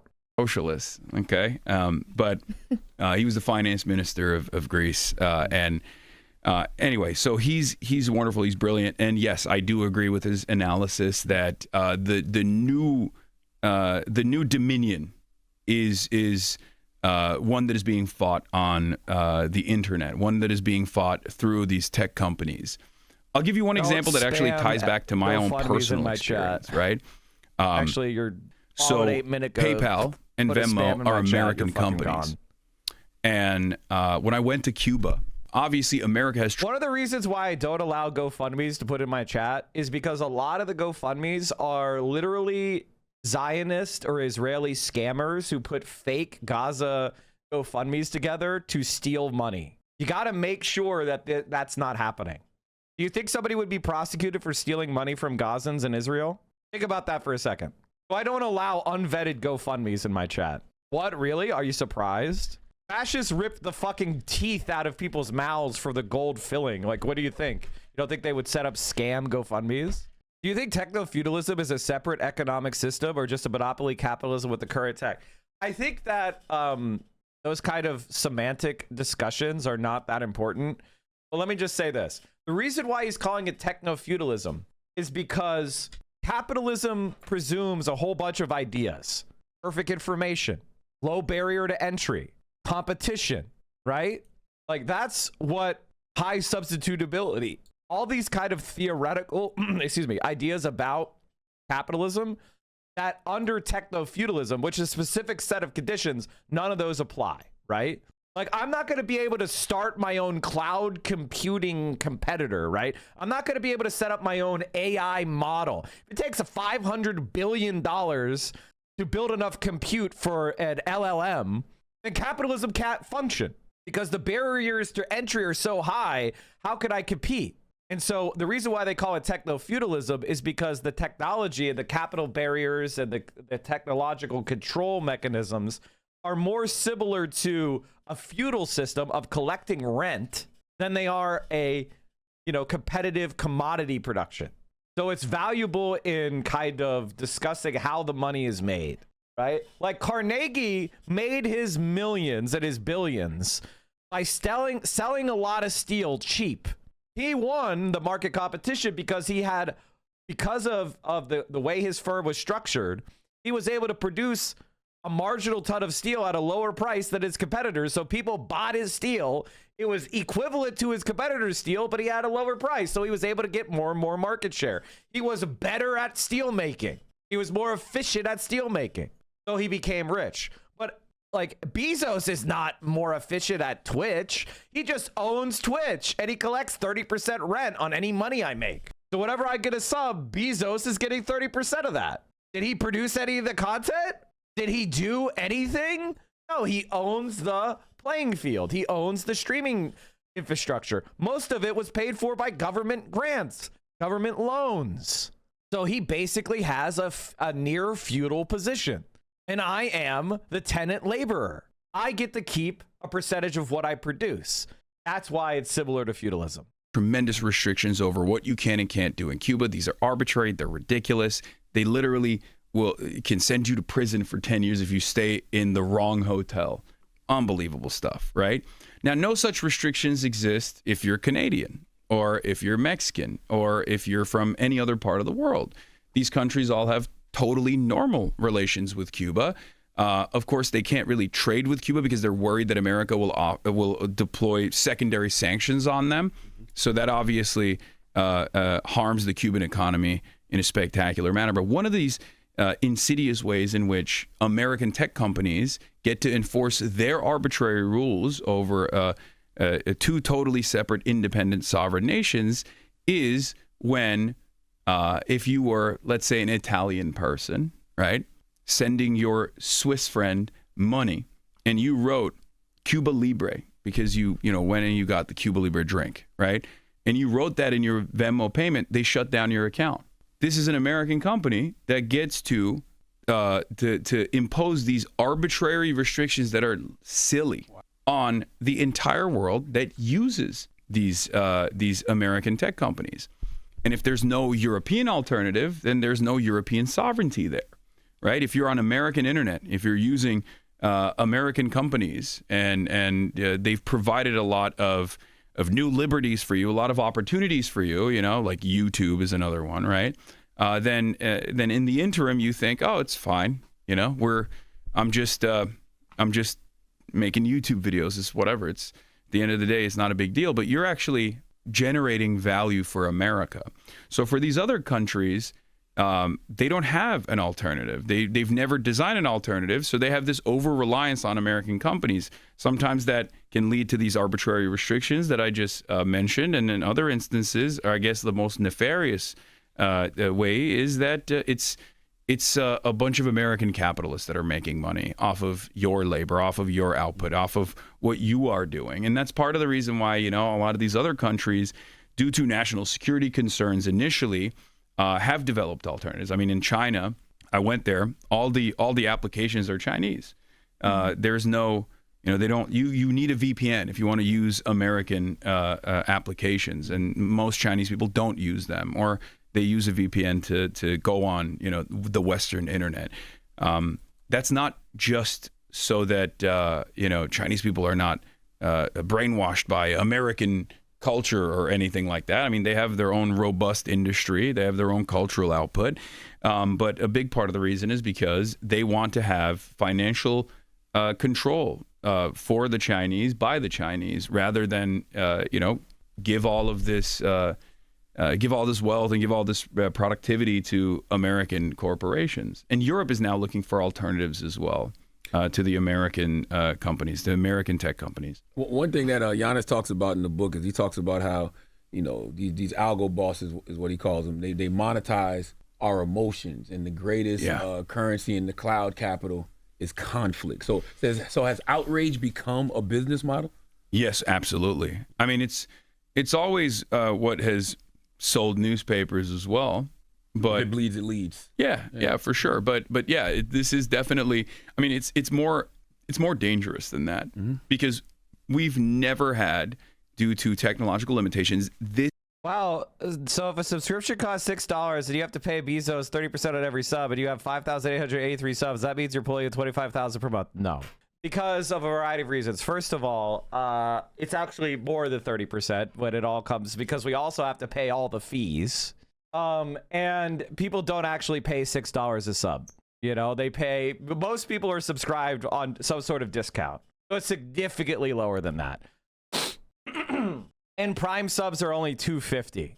So it is what it is. They add fees. What? Of course. What do you think? What the fuck do you think? And also there's like a region locked pricing. So no. Also though, by the way, chat, please continue supporting the stream by subscribing. Tier 1, Tier 2, Tier 3 sub.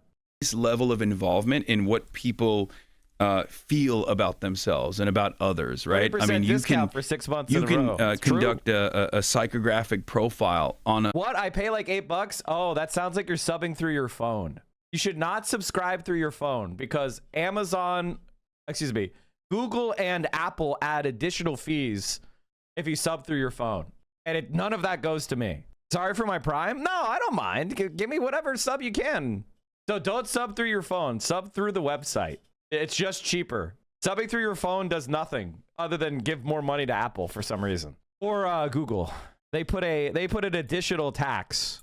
But if you sub through the website, it's just cheaper. And I get the same amount of money. That's stupid. Welcome to 21st century techno-feudalism. You get money for Prime, right? Yes. The Prime sub is worth $2.50 to you, but it's worth $6 to me out of the $15 that I already paid to Bezos. Yes, true. That is true. I think, you know, it's better to be subbed than not subbed.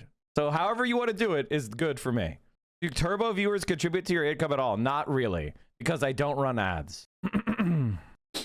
What is most preferable? Tier 3 sub for, you know, the best thing you could do is be a Tier 3 sub. Honestly, the best thing you could do is just give me money in cash. Meet me in person to give me a suitcase of cash. That would be the best way to support the stream. If you just walked up to me and handed me a $100 bill, that would be the best way to support the stream. I mean, you're asking. What do you want me to lie? That's the best way.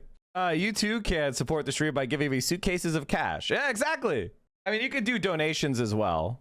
Oh, does that still work? I might have to go and make sure it. Oh, look at that, chat! A treasure train. If you gift at least 5 subs, you save 35%.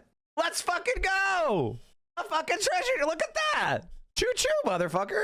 Let's go. The top sub gifter and the top bit donor get the Hype Train Conductor badge next to their name. And you also unlock a really fun emote that gets used site-wide. Wow. The 35% discount is only on gifted subs of 5 or greater, so make sure you're gifting. But 35 is a lot. Look it in there. Look it in there while you can. This only happens once every couple months. So get in there, take advantage of it, help support the stream, because whenever somebody is gifted, they tend to be much more likely to stick around. Can we also get your World Cup predictions on the day? Oh yeah, sure. Hold on, let me look. This has been the World Cup of upsets. There's been so many upsets so far. Hey, these are, you know what I mean? South Korea upset, Bosnia. I'm pretty sure that with tie was surprising, right? Qatar with the tie, Morocco with the tie, Australia. I mean, this was if I'm being honest with you, chat, my favorite game so far has been Iran versus New Zealand. I think that was the best game. That was the best game so far. Second best game was Spain versus Cabo, but there was no goals. But like, look at this. Spain tied. Like, look at these games, man. Belgium, Egypt with another tie. That's another, like, the upsets are crazy this game. Like, everything's been a pretty crazy upset. Iran versus New Zealand is my favorite game so far. Probably Netherlands, Japan was another good one. Did you see Twitch put a view cap on Emiru? Oh my God, did the botters get caught? One of my favorite things was when Mizkif was raging because when they were playing Rust, they were all botting. And she started getting more organic viewers than him. So like she botted herself she had botted herself to 20K or something watching Rust. And he was melting down. Oh, the OTK bots, man. You are so right to ban GoFundMes. French investigators say Israeli fur behind fake Palestinian aid charity. Israeli private investigation for Black Corps has been accused by French authorities of running disinformation camp operations in several Western countries. A shadowy Israeli company tied to online disinformation has been accused of operating a fake Palestinian charity. If you don't hate Israel enough. Anyway, chat, who do I think is gonna win? I'm kind of feeling like Senegal's gonna. I feel like the Europeans are just not handling America very well. I feel like France. I don't know about this one, guys. I'm kind of feeling Senegal right now. I feel like an upset, like at least a tie. I would call this a tie. That's my big thing. Iraq, Norway, Argentina. I'm gonna go over Algeria. Austria 1, Jordan 0. Iraq or Norway? A lot of European teams have been forced to play like 60 games this season. All the players are fucking running on fumes. Did you see the leaked member list of Peter Thiel's wannabe Freemason group Dialogue? Cory Booker and Ezra Klein are both on it. Oh my God, link me. I kind of feel like Senegal. I don't know. I'm feeling Senegal. The energy of Senegal. I'm gonna give it to Norway. But I don't know. I don't have a good sense in this. I gotta say, this World Cup I haven't had a good sense. All the teams that I'm rooting for, obviously Scotland. But can we all be honest that the Scotland stole that game against Haiti? And the American referee in the Scotland versus Haiti game was biased. That game was, I'm sorry, Haiti got fucked over in that one.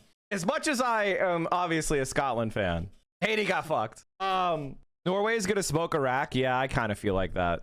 I feel like Norway, the team that I think is gonna do poorly is France. Scotland cosplaying as an independent country just for the World Cup. I'll fucking dare you. Scotland will be free. The Scots took over Fenway. Yeah, the Scot fans have been awesome. Obviously, I am hoping Iran does well. Like the fact that Iran, I want them to do well, just to say fuck you to Trump. I'm following Austria for VO and so Scotland, Iran, Austria, and the US, obviously. Nationalism has to kick in for sport. Like, if you're not being nationalistic over sport, then what's even the point? Have you seen Bosnia official World Cup song? No. Anyway, chat, please consider supporting the stream. We have a level 11 treasure train. So you have a limited time opportunity to give cheap subs. We're only 35 away from 6,000. We're at 59.65. Only 35 subs away from 7,000. Or from 6,000, excuse me. We're 1,035 from 7,000. Have you seen the European tourists melting in the heat? Yes. Planes from Scotland running out of beer. Planes from Scotland running out of beer as Tartan army arrive in U.S. Did you guys see the Scots in Boston parade? They just made it an impromptu parade, and they went to a baseball game for fun. Erica, the party has not stopped for these guys. They are all over the place here at Fenway. I have lived here my entire life. When I tell you this was one of the craziest things I have ever seen, it was incredible. Listen.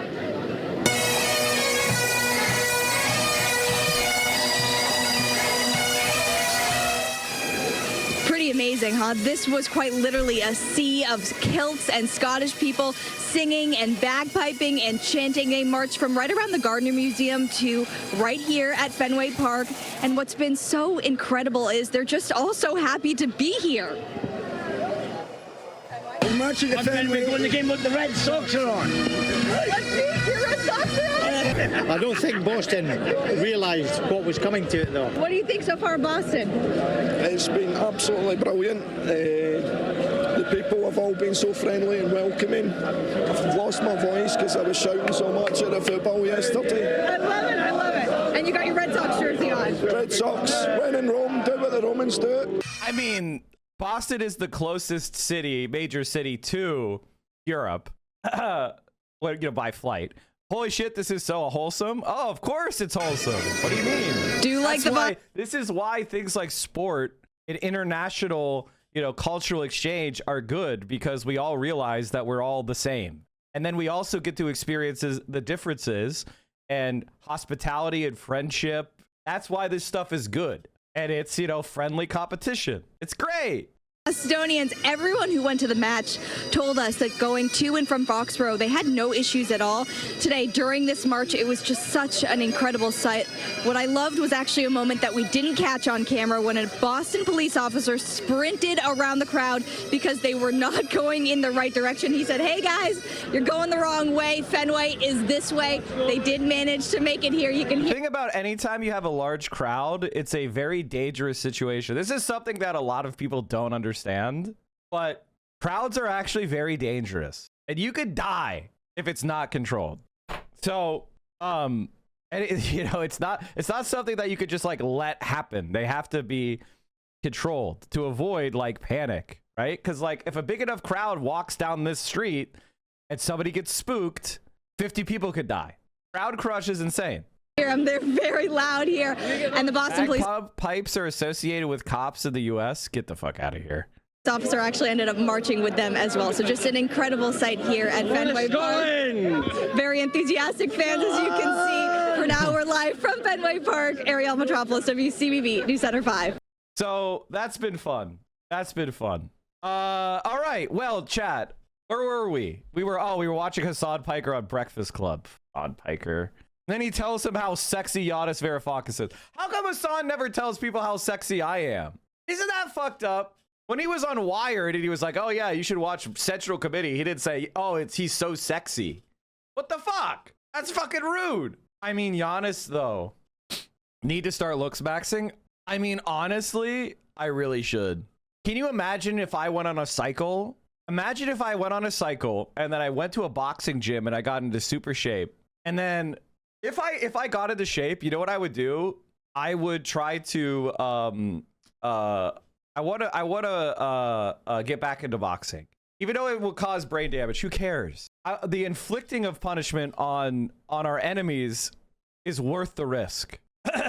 Anyway, what was I saying? I'm down 115 pounds since 2025. I have 2 ex-Psi degrees. I will make you a program that will get you jacked without destroying your body. Take Brazilian Jiu-Jitsu? Oh, I don't want to do that fucking twisting shit. Come on. Maybe this happened again?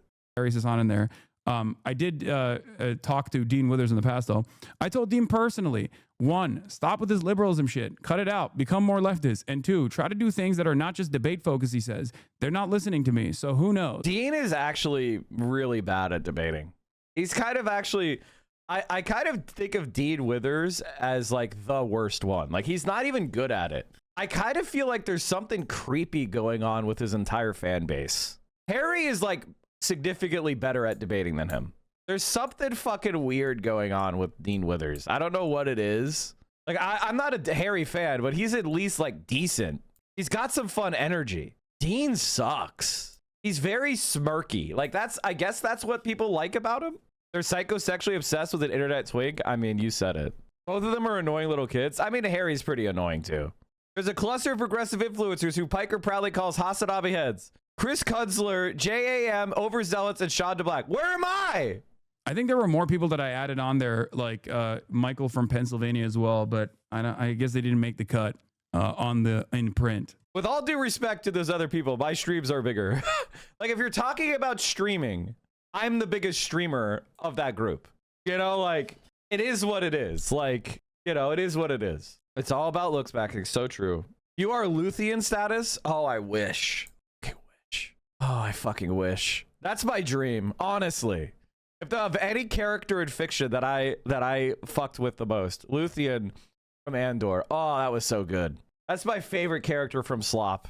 There's a YT live guy named Politics with Matt. That's a legit great. I'll have to check them out.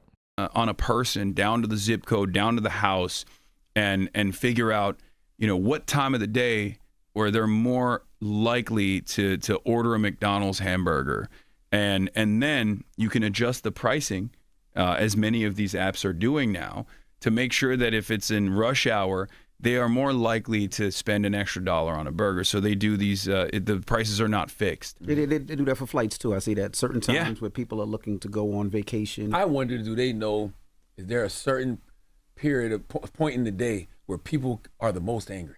I'm not even joking. Like, I'm sure. I'm sure. Like creators are yes, the answer is 5:15 p.m. 5:15 p.m. is the angriest people are. It's hot. Like in the summer, it's when the sun has like been cooking the entire day and it hasn't set yet. So it's max hot. You're the most tired. And then it's usually rush hour and everybody's moving around and it's fucking annoying. Pollution is the worst. It's the hottest. Rush hour. It's 5:15.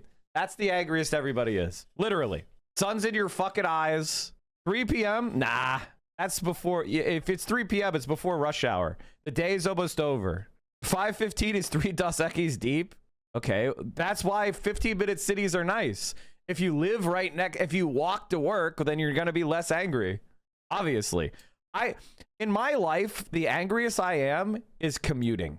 All the time I've ever spent commuting in my life, I want back. I legitimately despise commuting. I like traveling. Commuting is bullshit. It's absolutely bullshit. Every second you're commuting is fucking waste. And then there's the culture of like, well, you got to be there early. So you tack on an extra 15 minutes of bullshit time that you're not being paid for. Oh my God, when I think back on it, oh my God, dude. New Yorkers have it really lucky. At least y'all got the subway. I mean, that's why it's so expensive to live in New York City, because you're not spending as much time commuting. And then when you do, that sucks. Literally watching this on the bus right now. Yeah, it's fucking bullshit, man. Like God, it sucks so much. I mean, that's what people really want with self-driving cars, right? Like, I think all of us want to be able to just step into a vehicle and just fuck around and do what we want and then be, you know, make commuting less of an activity. But here's the problem. The better you make commuting technology, the more the slower it's going to be. So the more you are commuting. Right? Because it's not actually increasing the flow. The more tolerant you make it, the longer people are going to be forced to commute. It's absolute dog shit. What we need is efficient transit, and we need dense living. Self-driving cars are fucking annoying. You don't hate it when you take the train. I love Chicago. No, trains are better. They are better, but still. LA is amazingly spread out. LA is the worst designed city in the entire world. I challenge anybody to tell me a worse designed city than LA. If you were to say, this city took the least advantage of the properties that they have, I challenge you to find something worse than LA. Houston is built on a floodplain. It's dirt. It's shit land. Who cares? Who gives a fuck about Houston? It's shit fucking land. Who cares? It's like, oh, this uninhabitable floodplain where they can build a highway on it. Okay, who cares? At least with LA, it's like, this is the best climate in the entire world. This is a beautiful Pacific coast. ringed by mountains. I know what we'll do. We'll turn it all into a fucking dirty strip malls as far as the eye can see. Actually embarrassing. Random weekday commute in China. Don't even start with me. Today, I want to show you what typical weekday morning looks like for people in China. I usually get up at 8:50, then spend 8:15? 8:50? What? What the fuck? 8:50? Today, I want to show you what typical weekday morning looks like for people in China. I usually get up at 8:50, then spend about 10 minutes getting ready before heading out. I take a motorbike taxi to work every day, and this is my regular driver.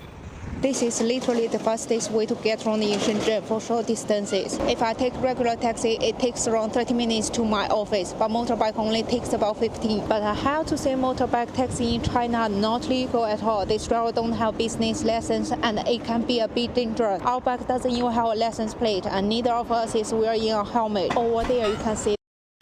She's like, yeah, I'm driving on an illegal bike. It gets me to work 15 minutes faster. What do you want from me? I mean, I get it. Like, commuting sucks. Like, I mean, I admit it. Like, I get it. The traffic police, they are checking for violation, but they won't bother coming over to us because the moment they walk this way, the rider will just take off. In Shenzhen, officers aren't allowed to chasing speeding e-bikes because it's too dangerous and can easily cause accident. 9:15, I have arrived at the company. Wow, what an evil police state. Wow, I can't believe this evil police. That sounds like it's pretty reasonable. No one really gives a shit. I work for. The first thing I do is clock in on my phone. Once I check in, my work hours start counting, and then I can take my time to eat breakfast. This is Starbucks in China. She clocks in and goes to Starbucks. I'm used to placing orders on my phone. She's so fucking cool. When it's ready, I got a notification. Now, obviously, chat, BDS, Starbucks is bad, but you get my point. Don't go to Starbucks.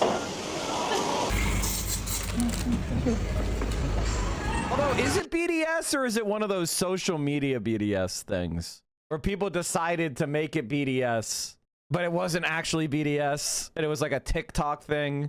And then BDS said like, yeah, fuck it, they'll go to Starbucks. I think it's because of ongoing strikes. Yeah, don't cross a picket line. If there's an active picket line.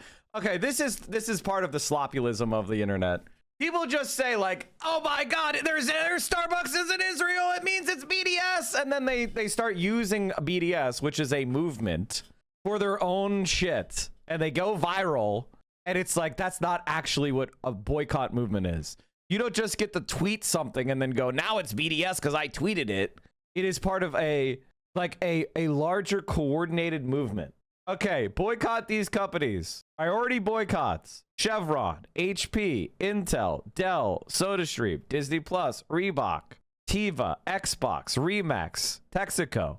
Pressure targets: Microsoft, Google, Amazon, Expedia, Siemens, Airbnb, Booking.com, Cisco. Organic boycott. It's not even on the organic boycott list. Also, like, come on, man.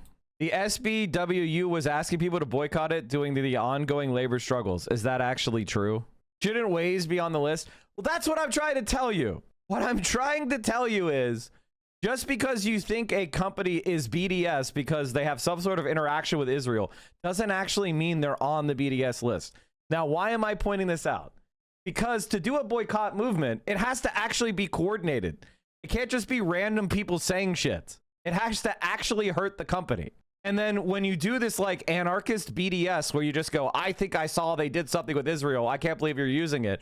That's annoying. It's not actually you're just yelling at other leftists. You're not actually boycotting anything. You're just sitting like a school marm going like, I can't believe you're using Starbucks. And it's like, hey, that's BDS. And it's like, well, is it even on BDS? And it's like, oh, it actually turns out it's not. But you got to feel like you were enforcing some sort of rule. You had some sort of cop inside you. Why is Xbox on the list? Because they don't want you to use Xbox because fuck Xbox. So like they're boycott targets. That means don't use these products if you can, right? Don't invest more money in these companies' products. Pressure targets are try to limit these, but we understand that you're not like, you know, these are some of the most important companies in the world. Like we're not actually saying that if you use Google, that means you're anti-BDS because that would marginalize the movement so much. But try to avoid using these companies when you can. Use alternatives when you can. Organic boycotts are, it went really viral on social media So we don't want to shit on people that, you know, are doing it, but it's not actually a BDS target. So if you decide not to use Coca-Cola, well, then there you go. That's fine. Please, you know. But it wasn't something that the movement determined that they wanted to boycott. It's that it went viral on social media and a bunch of people started doing it. And so they said, fuck it, we endorse. Why Xbox and not Microsoft? Because it's a video game system that you can probably find an alternative to, right? Like you could use a fucking Sony PlayStation or play on your computer. So moving market share away from Xbox says fuck you to Microsoft and makes them feel bad. Microsoft is a pressure target. I don't know how many times I've read this. I've read this probably like 7 times on stream. I don't have it in me right now. I don't have it in me right now. I don't have it in me right now to do like, what is a BDS? I don't feel like it right now, guys. Being rewarded for keeping people angry. These platforms are being rewarded for keeping people angry. Like certain times of the day, you'll see something get thrown out there and you'll spend all day arguing about it. You learn that when you enter a newsroom. Not this is the time of the day they're angry, but like I used to work at TMZ. On the weekends, people don't want all of that. They want to have like conversations. They want to feel good. Monday, Tuesday, Wednesday, heavy hitters. Yeah, like that's a thing that you learn. Every time I go on Twitter, I'm angry. So I think every moment of the day that I waste on Twitter is a moment where I'm more angry than I was before I got on Twitter. But I'm sure you're being targeted. I'm sure these algo bosses, these technologies, they're targeting your feed on purpose with things. You probably arguing with bots all day and don't even know. Yeah, I know I am, and I still do it. Jerry Seinfeld. Right? Walking down the street the other day going to the Knicks game. Somebody asked him to free Palestine. He says, it doesn't exist. Yeah. What does that mean? He's just a gross racist. You know? That's what it is. There's common talking points amongst Zionists, amongst defenders of Israel. And one of them is like what really bothers me about that is like obviously it's part of a program to erase Palestinian identity so that they could justify the extermination and ethnic cleansing of Israel. That's what it's really about. That's why they don't say Palestinian, they say Arab. And that Palestinians are not a real concept. Some of them claim that it's a socialist invention. Some of them claim that Arafat invented this concept. It's not true. I mean, Palestine existed under Ottoman occupation initially, under the Ottoman Empire, and then it became a British holdover occupied state, British occupied Palestine. So it's existed for far longer than Israel has. Israel's only existed since 1948. Palestine has existed far beyond Israel. So both places have a right to exist, because I hear people that are anti-Israel, they'll say Israel doesn't have a right to exist. I think Israel in its current formation, given that it's a settler colonial operation that's seeking out the expulsion or complete extermination of the indigenous population, as an apartheid state, does not have a right to exist. It's like, for me, it's like saying, does Nazi Germany have a right to exist? Or does apartheid South Africa have a right to exist? Does Rhodesia have a right to exist? No, of course not. People have a right to exist. People do exist. Israel currently exists. It's just a matter of, are they following international humanitarian laws? And they certainly are not. And I want to change that. So is it like saying MAGA doesn't have a right to, like in our current like a movement? Exactly. Yeah. Like that doesn't mean that, that doesn't mean kill all Republicans or whatever, right? I mean, I'm sure that's how people would present it as. I mean, this is a trick that every political movement deploys, right? You say Black Lives Matter, they turn around and say, oh, how about all lives matter? You're saying Black Lives Matter, which means you're saying white lives don't matter. It's like, no, that's a whole different sentence. Mm-hmm. So the does Israel have a right to exist deployment as a statement, as a question, is a technique to shift the conversation away from Israel's crimes against the Palestinians to make it seem like the opposition is actually being crazy and they want like all Jews to be exterminated, all Israelis to be exterminated, which is not the case. The Hasidic Corbett chat is out. Oh, I missed this. Did he watch this on stream? I kind of want to do the Breakfast Club full show.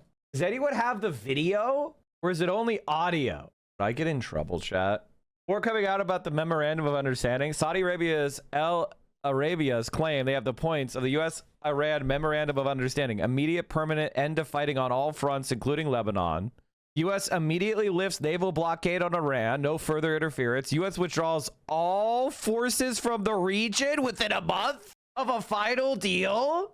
What do you mean from the region? What's the region mean? Iran lifts the Hormuz blockage within a month.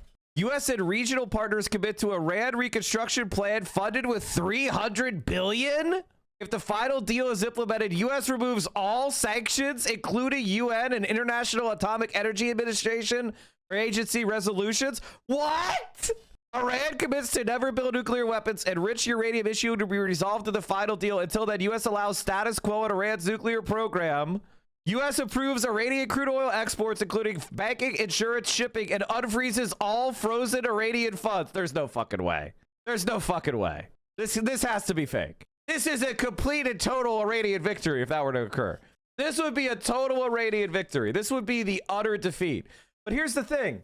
This is why Donald Trump, I'm going to say something that's going to piss everybody off, but it's true. Only a Republican can surrender. In American history, only Republicans have been able to surrender to our enemies. Eisenhower surrendered to China and Korea. Nixon surrendered to North Vietnam. Trump surrendered to the Taliban. And now Trump is surrendering to Iran. Only Republicans have been able to surrender when we've been defeated. That's why Nixon went to China as well. Because whenever a Democrat does something like this, all the billionaires, it blows up. All the billionaire media goes insane. But a Republican can actually surrender. And this, ladies and gentlemen, will be the biggest defeat in American history. If this is true, this would be the biggest defeat in American history in a war. This can't be real. Cory Bush says, I'm honored to be endorsed once again by Senator Bernie Sanders as I run to return to Congress and keep fighting for St. Louis families. Cory Bush, congratulations on the Bernie Sanders endorsement. Where's the AOC endorsement? This is why Bernie Sanders is the leader of the left. Even though AOC is better than him on policy, he's fighting the establishment harder than she is. And by the way, I like AOC. I think she's doing some good things. I wish she would do more. When it says all fronts, does that mean Gaza too? I doubt it. According to I-24's diplomatic correspondent, Israel formally requested access to the draft U.S.-Iran Memorandum of Understanding, but was denied by Washington. I can confirm that Israel formally requested access to the Iranian Memorandum of Understanding and was denied. A remarkable and highly unusual development because close allies on an issue of such critical national security importance. I think it's starting to sound like Iran just won the war completely. And what you need to understand is throughout 2024, when we were saying all Joe Biden needs to do is pick up the phone and say place. And just like Kaya, it wouldn't even take a shot caller. Israel would go back to place. Just like Kaya would go back to place. Because they're our dog. They're our puppet. So anything Israel is doing, the United States endorses it. I need you guys to understand that. Whatever Israel is doing is endorsed by the United States. I think a lot of people, they confuse me. When I talk about the Israel lobby and AIPAC and foreign agents, they think that means I'm saying America is not doing it. Yes, America is doing it. But part of what America is doing is because the corruption of America's political elite by Zionist money. It is an Ouroboros of shit eating, okay? It's eating its own tail. So yes, what Israel is doing is America's doing, but what America is doing is influenced by Israel. It's an agency problem. My dog wears a collar, and I absolutely despise the ignorance. Kayagate was... Nobody actually cares about vibration collars or shock collars, man, other than the most dedicated, anti-speciesist PETA guys. Nobody is going oh my God, we should ban all shock collars. This is just nonsense, man. Now, I wouldn't use it on my dogs because I tend to pick highly intelligent, biddable breeds. So I've never needed to have something like that. But if I had a very powerful guardian, breed dog, maybe I would feel like a vibration collar or some sort of collar like that might be prudent. I don't know. I've never tried to train a fucking chow chow. Do you think Trump is being blackmailed by BB? I think Israel tries to blackmail every single person they can. Rats reports that up to $24 billion in frozen Iranian assets could be released in 4 stages under the emerging U.S.-Iran agreement. The report, citing a Pakistani source involved in the talks and another source familiar with the context, said the transfers would be tied to Iran meeting certain U.S. demands on reopening the Strait of Hormuz, including opening the strait without fees. Iranian's foreign minister said last week that Hormuz may open under a different transit arrangement for the first 60 days before Iran and Oman establish a mechanism to charge service fees and jointly monitor transit. U.S. VP Vance indicated that service fees may be charged in Hormuz in an interview on NBC on Monday and said that it was very different than charging tolls, which the U.S. remains opposed to. Guys, they're not charging tolls, they're charging fees. Unironically, Donald Trump, JD Pandan is becoming real. JD Pandan is becoming real. I don't think Joe Biden would have surrendered to Iran. I don't think Kamala Harris would have surrendered to Iran. I could definitely see them attacking Iran, though. Did you see the New York Times piece on Epstein? No, I didn't. Which one are you talking about? I don't think this will work. Israel will definitely spoil it. Israel violated the ceasefire in Lebanon, carrying out a double tap strike in May Fadoun.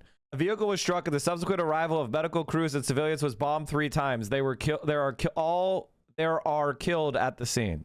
Yeah, I mean, I believe that.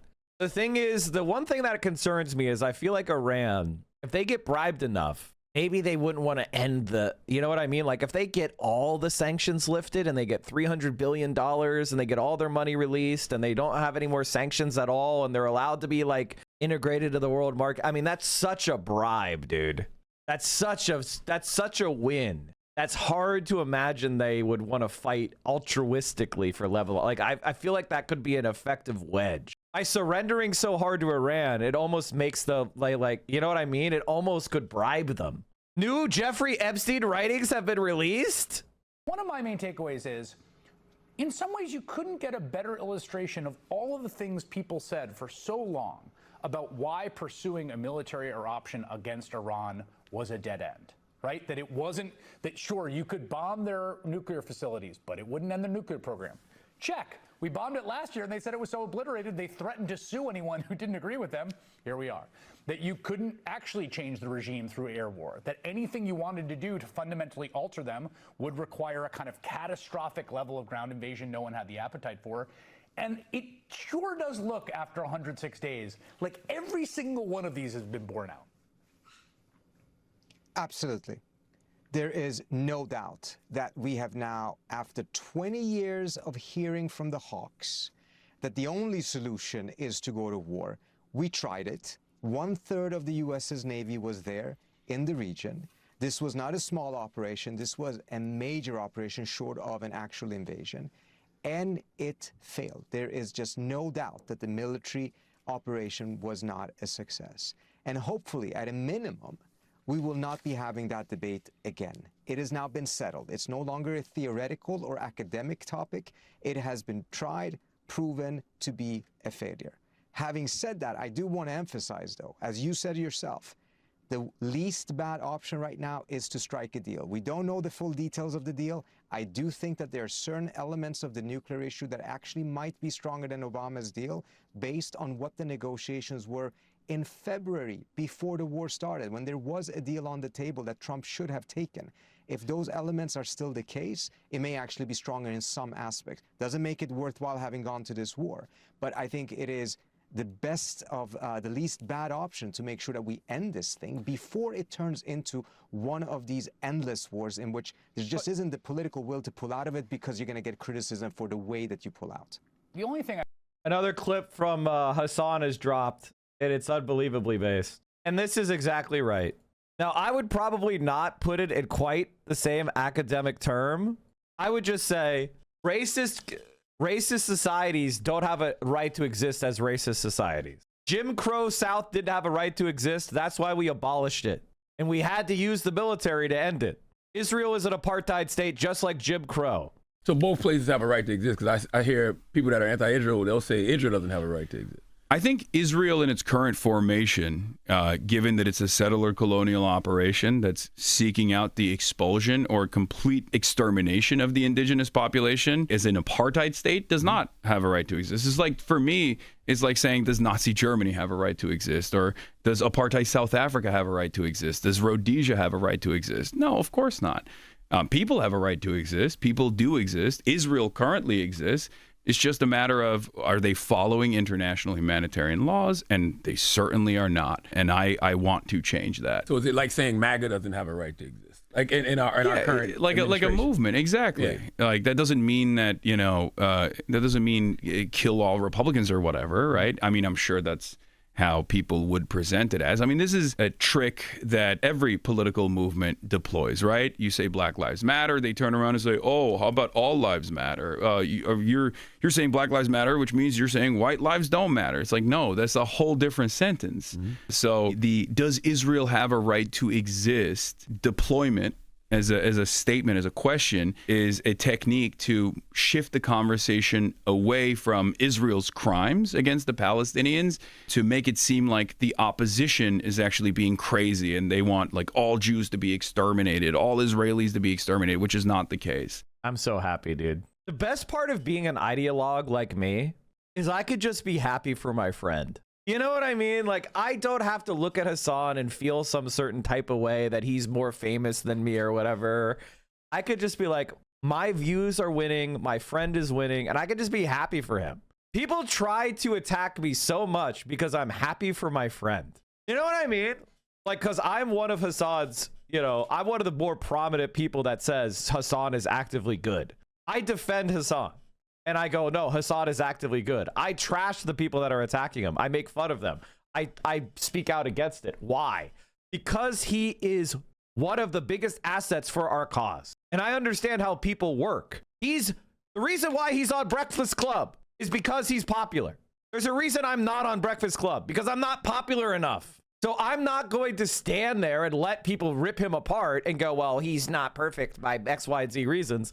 I'm going to recognize that's not an attack on Hasan. That's an attack on all of us who support these views. That's the same thing with Graham Platter. They're not attacking Graham Platter. They're attacking anti-Zionism. They're not attacking Abdul El-Sayed. They're attacking Muslim leadership in the Democratic Party. They're not attacking Summer Lee. They're attacking a black socialist in a white district.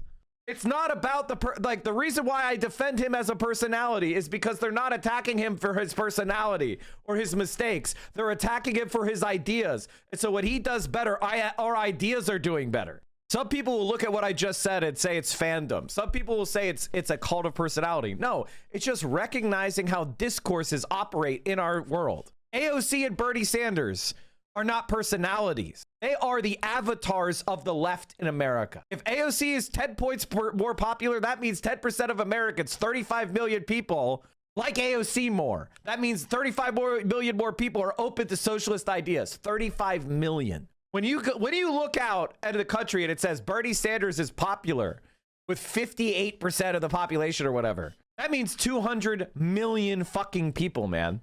Can you picture in your mind's eye 200 million people?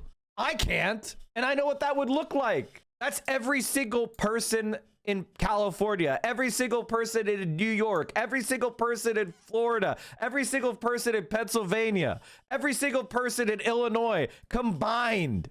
And that's why we say what we say, right? When it says 20% of people know who Hasan Piker is, that is 70 million people. And so, yeah, I defend my friends. I defend the people that are on our side. And I don't want you to be shy about that either, right? Like, don't allow people to like go, well, I don't really like Hasan, blah, blah, blah, blah, blah, from their 300 viewer account. Like, one of the things about social media that gives you error is it goes like, oh, because I'm on the same platforms as this guy, my voice is having the same impact. It's not.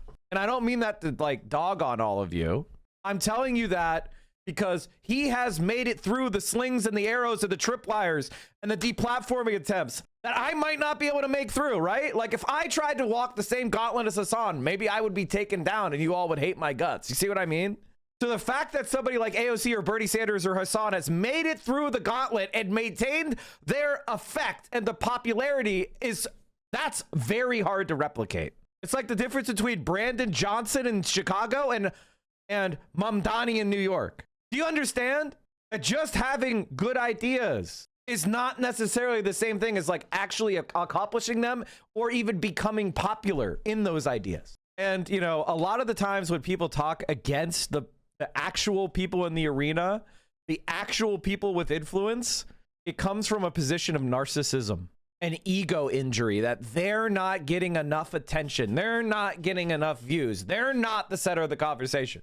It's one of the interesting things that I've heard lately about myself is that I'm a white man and I get mad that white men are not the center of the conversation, but I'm also a Hassan orbiter and somebody who is like boosting Hassan instead of myself, which is a big contradiction because if I'm mad about not being the center of the conversation, why am I boosting someone else who's not a white man? It's like, it's kind of an interesting conversation, interesting contradiction. Destiny catches Hassan drinking Coke? Is that Coke? The guy has a dark drink in a cup, and Destiny is trying to catch him drinking a Coca-Cola. By the way, as I said before, Coca-Cola isn't even BDS. It's we endorse this social pressure campaign. It's not like a big violation of BDS if you go to a fucking restaurant and they give you a Diet Coke. Okay? Like, stop acting like that. That's fucking weird. Here's a Destiny update. It was incredibly wild. What the fuck? This is one of the, I think this is why Hassan likes me being banned on Twitch, because I have absolutely zero protection. Absolutely zero protections from Hassan saying crazy shit about me. Like, if I was a partnered streamer, I don't think Hassan would make the same statements because he could get in trouble for it. Full perspective on things and the problems I had around. Has he said anything you can assume for?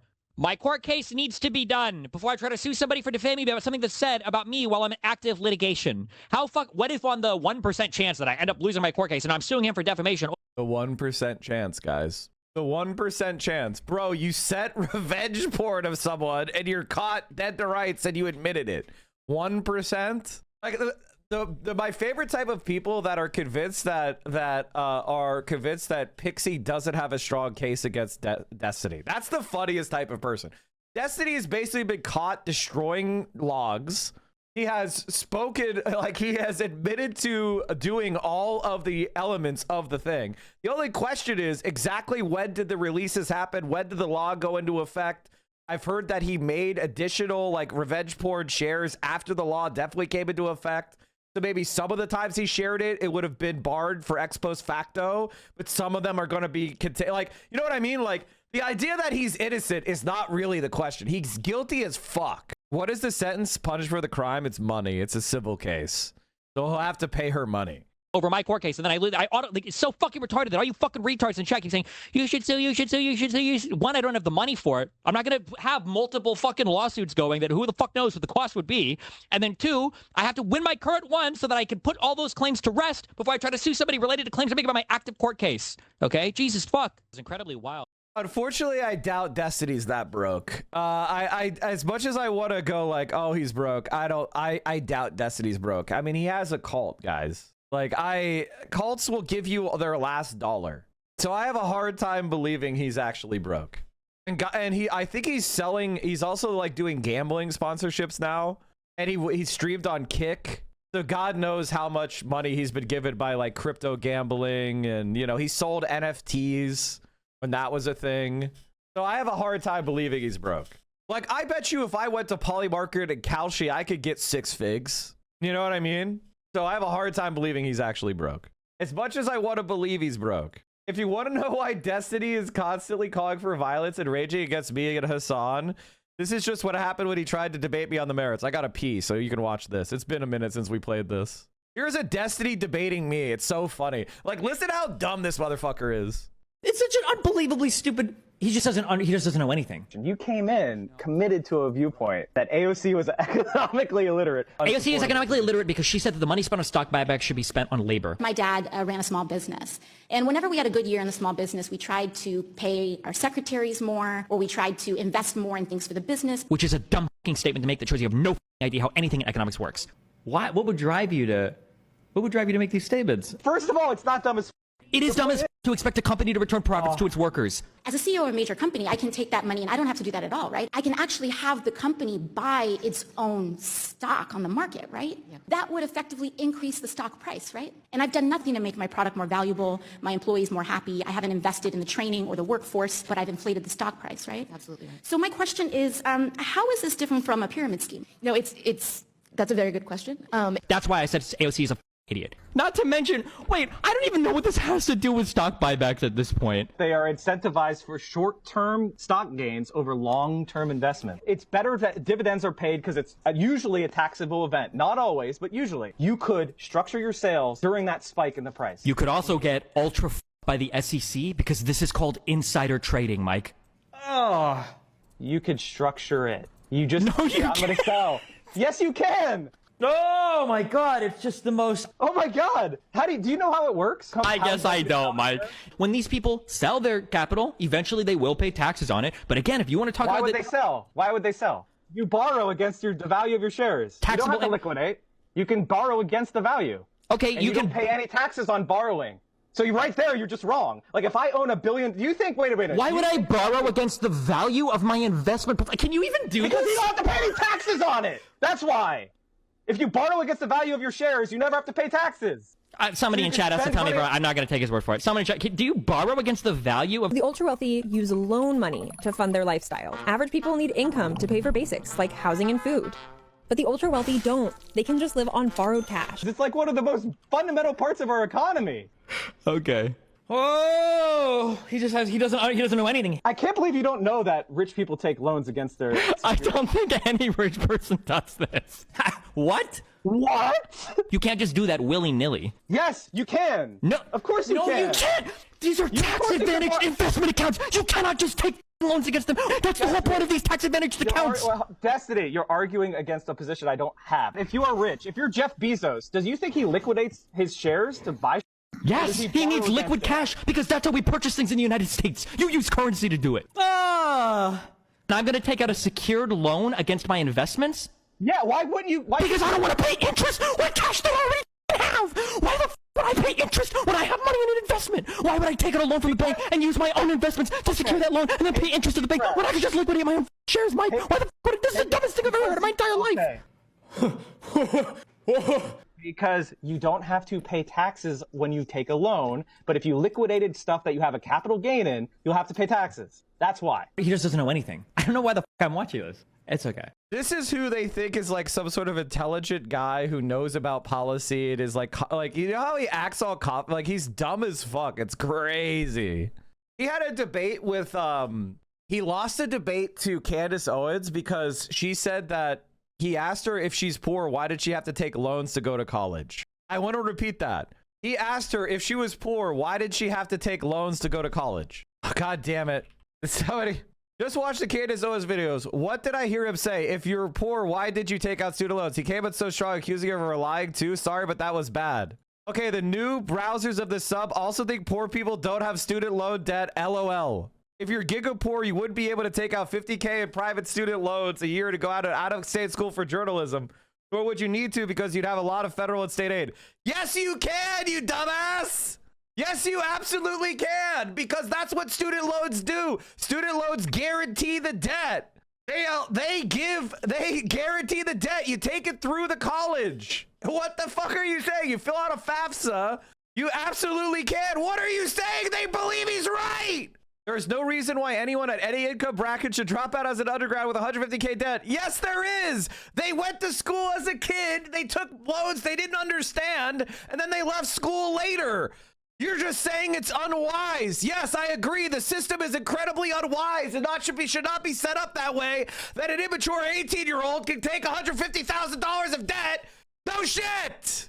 You guys, they're fucking stupid. He's actually a fucking moron. And they're desperate to try to create some sort of thing. Destiny is educated beyond his intelligence. No, he's not. He's a dropout. He is a Dunning-Kruger guy. That's it. Hassan just today discovered that conservatives have been attacking liberals and freedom of speech for years, but he's never realized that since he's never been banned or deplatformed from any major platform a single time in his entire life. Destiny, you were banned for intransigent racism, sexism, transphobia, bigotry, and violent threats. You were not banned for being a liberal, you fucking dipshit. He got banned. He kept screaming the F slur at people on Twitch. Then he said trans people were subhuman. Then he said that he wants white redneck militias to mow down protesters during Black Lives Matter. Like, this guy wasn't just like, oh my God, he's a Biden supporter, banned from Twitch. Like, what the fuck are we even saying? God, he's dumb as fuck. And all in all, Destiny, what could he even say? I think for me, one of the things that's really interesting about Destiny in general is, and all his orbiters, is they have no motion when it isn't talking about Hassan. Like, this guy's pinned tweet talking about Destiny has 179 likes.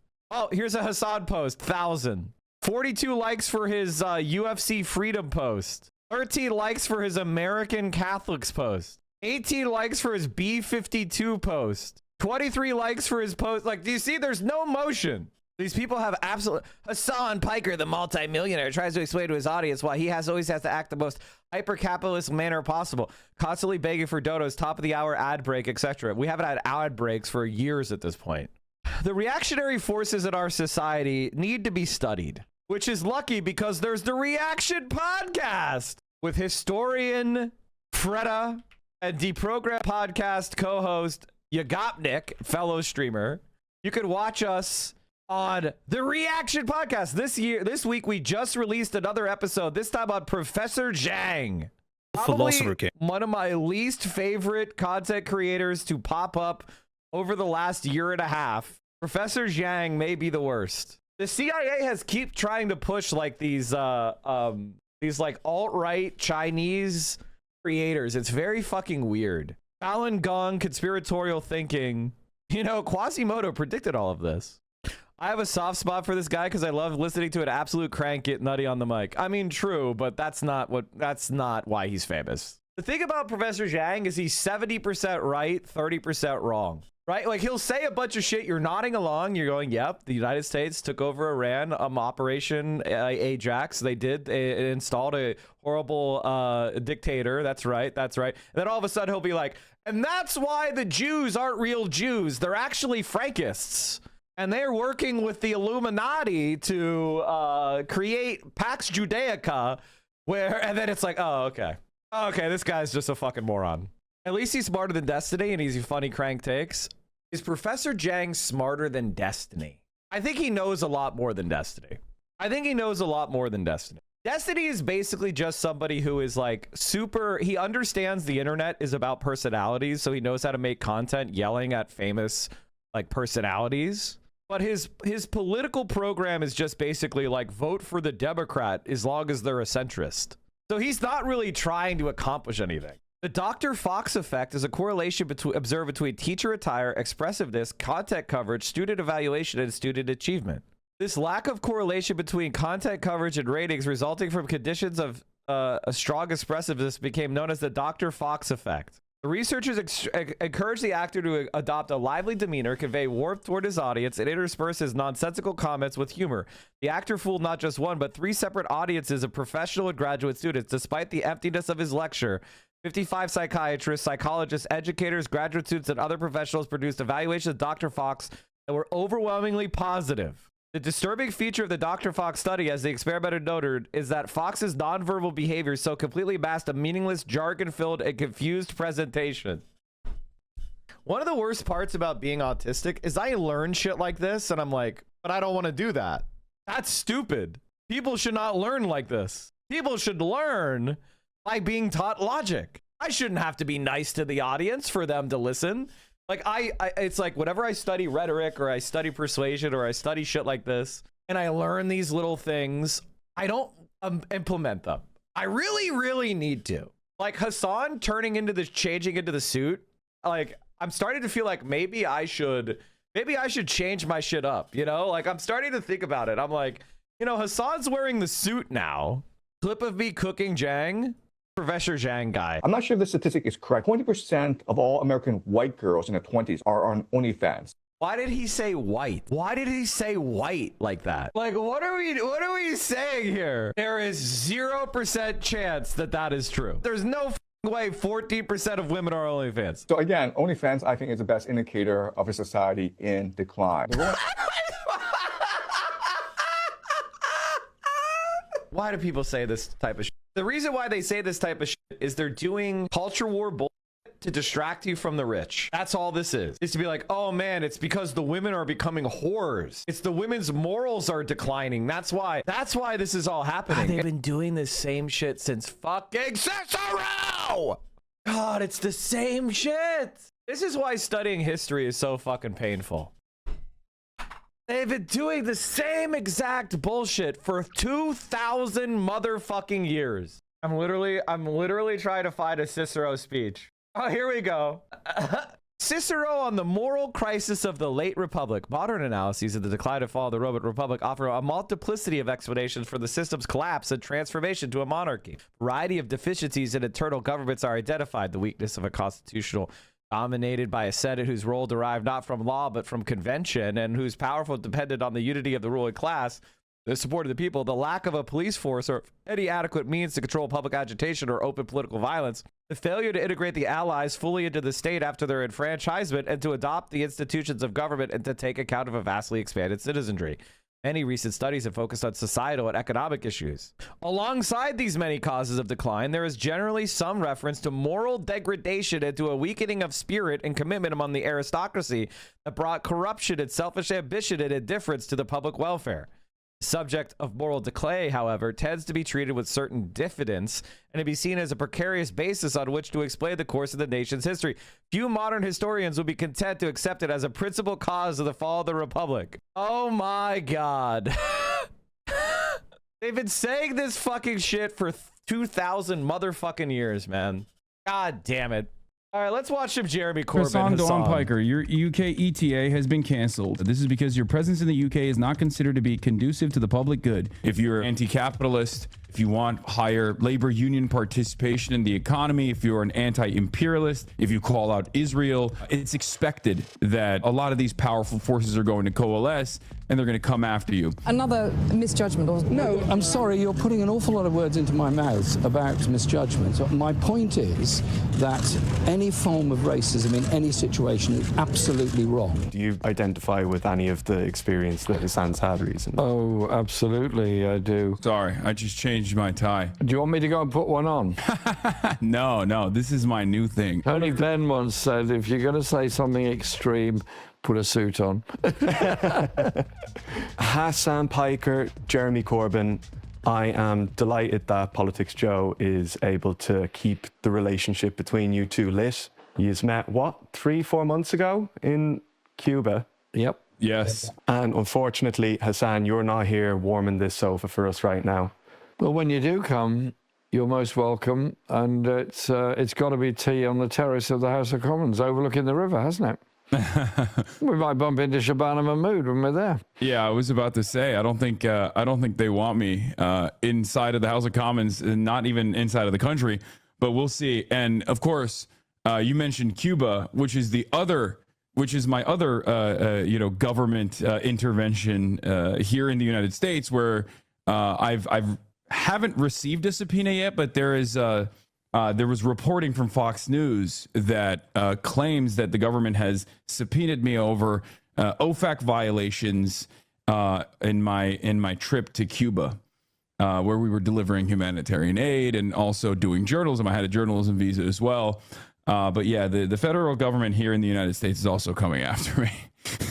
Just on that then, because I mean, at this stage, you're talking a good month. I mean, you've always been getting stick from the right, whether it's in the States or in Europe.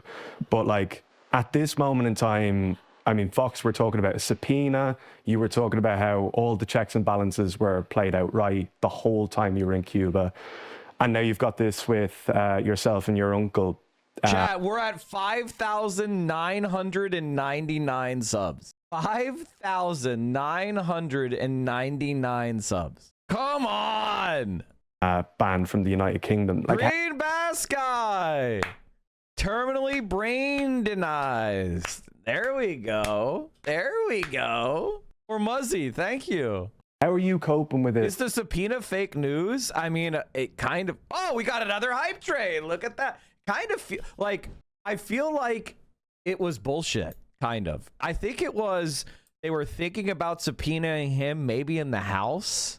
And then they leaked that they were like turning in papers to the DOJ, but then it turned out that they got pushback, and then they were like, there's nothing real, there's no evidence. They got tricked by like Destiny posting or fake news from Bad Empanada. The MOU points just got released. It's in Hebrew. You have anything that's not in Hebrew? I don't want to click a Hebrew link, bro. Sorry. I think it's because Nick Shirley got caught and they would have to apply the law. Oh, you poor summer child. You innocent summer child. You think that's the way the world works. You think they have to apply the law evenly and mechanistically? My sweet summer child. Talking to Corbyn, chatting it up with Varoufakis, attending Oscar after parties, being invited to speak at multiple rallies. God damn it, Hassan. These were my dreams. My dreams. No, I'm happy for him, man. Did you see the blue corruption in Denver? Yeah, we did. Mentally. I mean, it's not great because I had a bunch of plans and I wanted to see my fans in the UK as well. I was very excited to visit. It's crazy that he's banned from the UK. Puppy 2012, thank you for the 10. Like, that's actually insane. Like, I don't think that has really like sunk into me yet. That he's banned from the UK. Not banned, needs to apply for a visa. Oh, you silly summer dipshit. Oh, that's so funny. When they time to withdraw your visa waiver to like the day before you fucking speak, how do you think the application for a visa is gonna go? Well, no longer a sweet summer child. Yeah, sweet summer dipshit. UK just re-prescribed Palestine action. Insane. But as far as the pressure campaign goes, I'm used to it. You have to be used to it. I've seen others get punished regularly for sticking their neck out and offering a voice to the voiceless. I mean, you're on the couch sitting next to one of them right now, Jeremy Corbyn, right? So I've seen this happen with Bernie Sanders as well since 2016. There's a very quick retaliation and counter signaling campaign that is launched against those who are considered outside of the neat confines of neoliberalism as far as the permission structure goes. In the United States of America, if you are considered a force of disruption to the pre-established, preordained capitalist hierarchy, if you're an anti-capitalist, if you want, higher labor union participation in the economy, if you're an anti-imperialist, if you call out Israel, it's expected that a lot of these powerful forces are going to coalesce and they're going to come after you. And they're rarely going to come after you on the issues too, right? They're not going to come after you and be like, well, I have a disagreement. I think it's good that Israel is doing a genocide and I don't like that you're calling that out. They're never going to say it like that. They sometimes might call you an anti-Semite, as plenty of people have tried, right? And smear me as an anti-Semite when I have fought back against all manner of bigotry my whole life and certainly throughout my political career. But then they'll just try and disparage you, right? They'll and if that doesn't work either, if you're unbowed, if you're resilient, and if you continue and your message is penetrating to broader consciousness, then they'll try to prosecute you. And we're at the prosecutorial stage at this point. The pressure is not great, but I don't think I would be receiving this much pressure if I had zero impact. Because I've been saying these things my whole life. I've been saying these things my whole political career. It's been almost 13 years that I've been doing this. My message hasn't changed, right? But what has changed is my audience has grown. And I think the public conscious has shifted quite dramatically in the case of Israel-Palestine, especially in these last 2 to 3 years now. But beyond... Oh, hell yeah. Do I have any original... Okay, you've been watching me, you've been following me for thoughts on Mamdani not controlling Knicks fans and allowing them to destroy NYC. Guys, New York City demolished. I think I saw a hood of one bus get damaged. That was the grand total of the riot that I saw. I saw one bus get slightly damaged. Here, Mike, Israel leaked it. The U.S. lost. Oh! Iran, the U.S. and their allies will cease hostilities, including in Lebanon. Iran reiterates the commitment not to develop or acquire nuclear weapons. U.S. and Iran pledged to resolve issues, the disposal of enriched uranium stockpile. U.S. and Iran to discuss enrichment issue and Iran's nuclear needs. So Iran didn't have to give up any of their nuclear. They say, we'll promise to talk about it more. Utter defeat. Iran will maintain status quo on nuclear program as long as negotiations continue. Status quo is what? Enriching uranium and developing reactors? Okay, so that's total victory for Iran. The U.S. will lift... Okay, so this is what we read before, right? This is what we read before. A $300 billion fund for Iran's reconstruction. Again, chat. Iran's military budget is $9 billion. Iran's military budget is $9 billion. They just got a return of investment of 110 times of their military budget. This is like they're looting. In all the history of America, we've given Israel $350 billion. We're about to fund Iran in 1 year more than the entire history of Israel. If you want to understand how much $300 billion is, that's like 15,000 miles of high-speed rail. Crisscross America 5 times. U.S. to give Iran temporary sanction waivers to sell oil during negotiations. Negotiations will be held between Iran and Oman with the participation of Gulf policy to define arrangements regarding shipping and maritime services. I'm sorry, chat, but I gotta see what the libs are saying. They gotta be melting down, right? They've got to be melting down, right? The CIA director and the Secretary of State doubting the agreement with Iran tonight. This is according to a new report just breaking from Axios, which reports that CIA Director John Ratcliffe reportedly told President Trump that U.S. intelligence raised serious doubts about Iran's willingness to make the nuclear. If you told Ayatollah Khomeini that if he would die, but they'd pay $300 billion in reparations, he probably would have taken that voluntarily.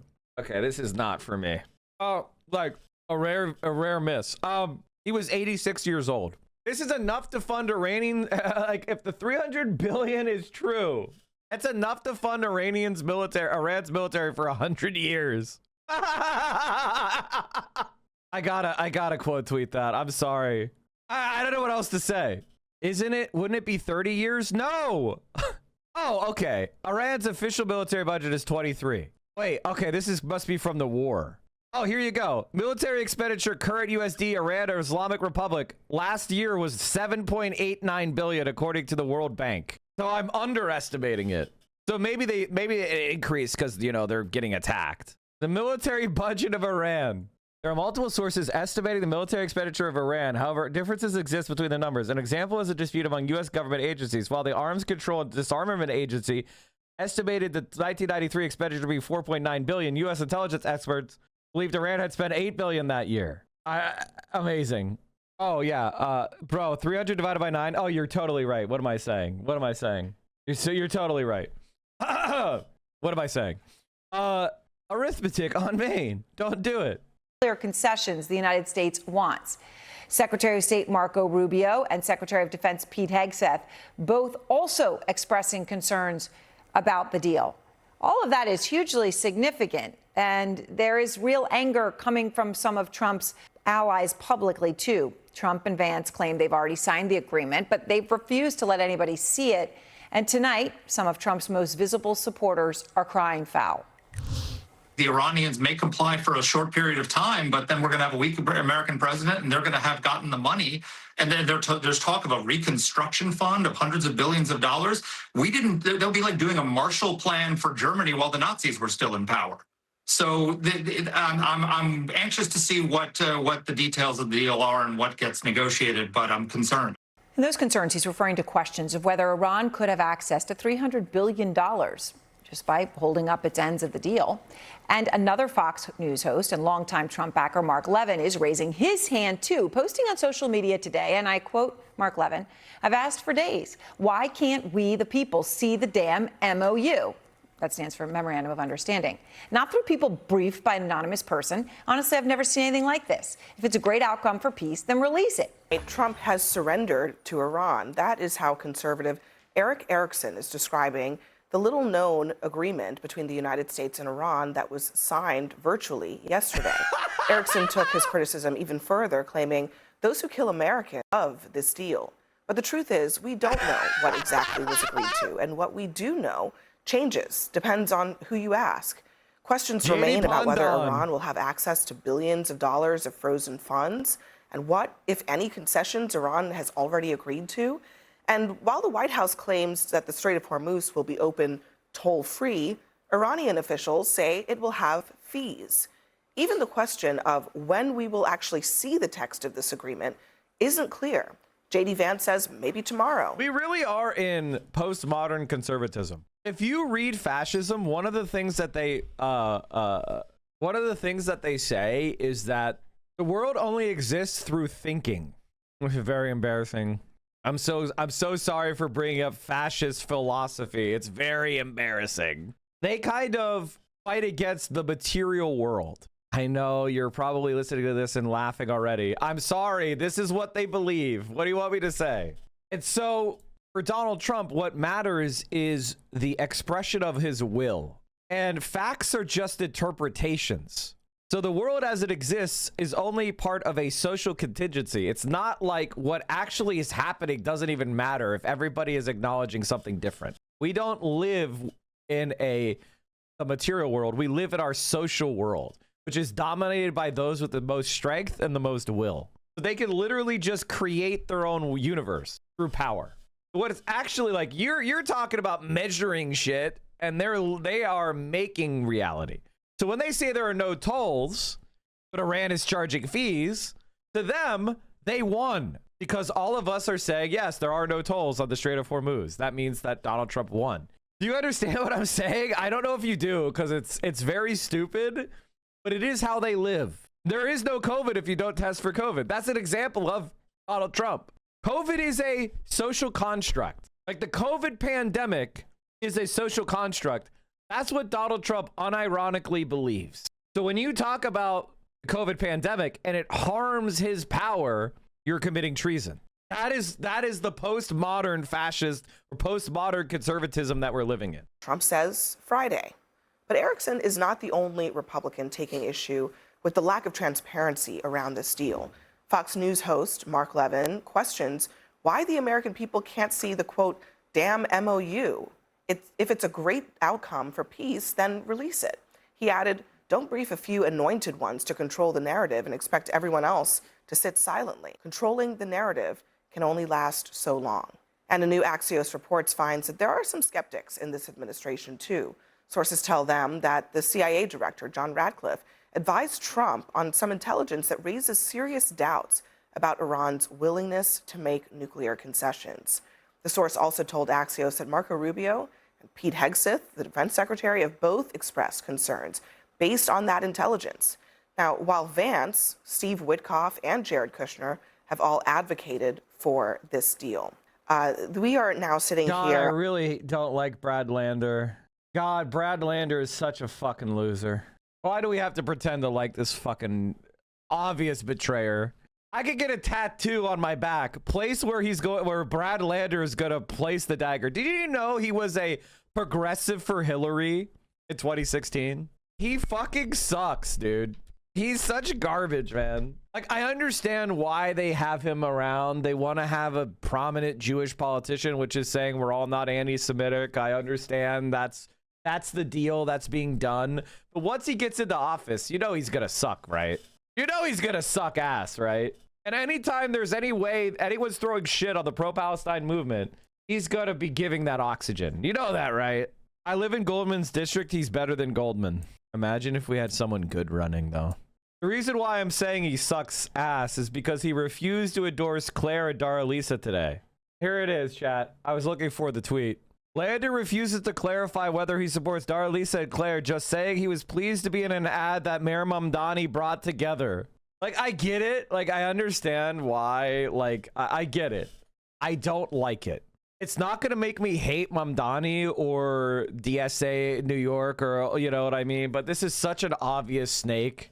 Like, I know why they're doing it. He cross-endorsed Mamdani, which was probably key to him winning the nomination and diffusing the anti-Semitism and blah-blah-blah-blah-blah. But the reason why Lander did it is he tried to backstab him.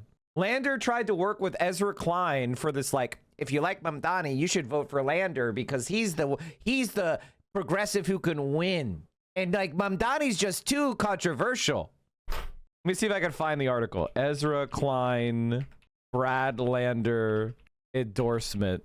This is Brad Lander's New York. We live in an age favors strongmen and showmen. Brad Lander's problem is that he's neither. You got that right.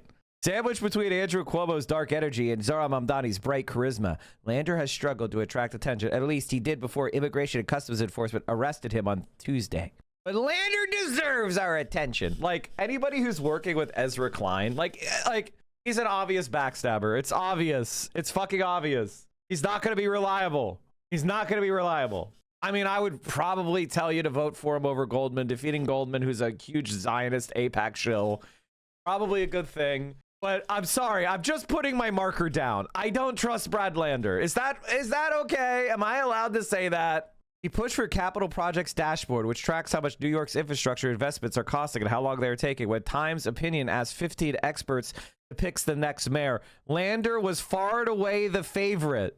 Experts, guys. Experts, guys. Guys, these are the experts. Brad Lander. I'm a Californian, not a New Yorker. The scale of this place shocks me. The mayoralty sits atop more than 40 agencies and 300,000 employees. You have to be at least a little bit nuts to think you can manage the city. But Lander, as comptroller, knows how those agencies function and what do and don't work.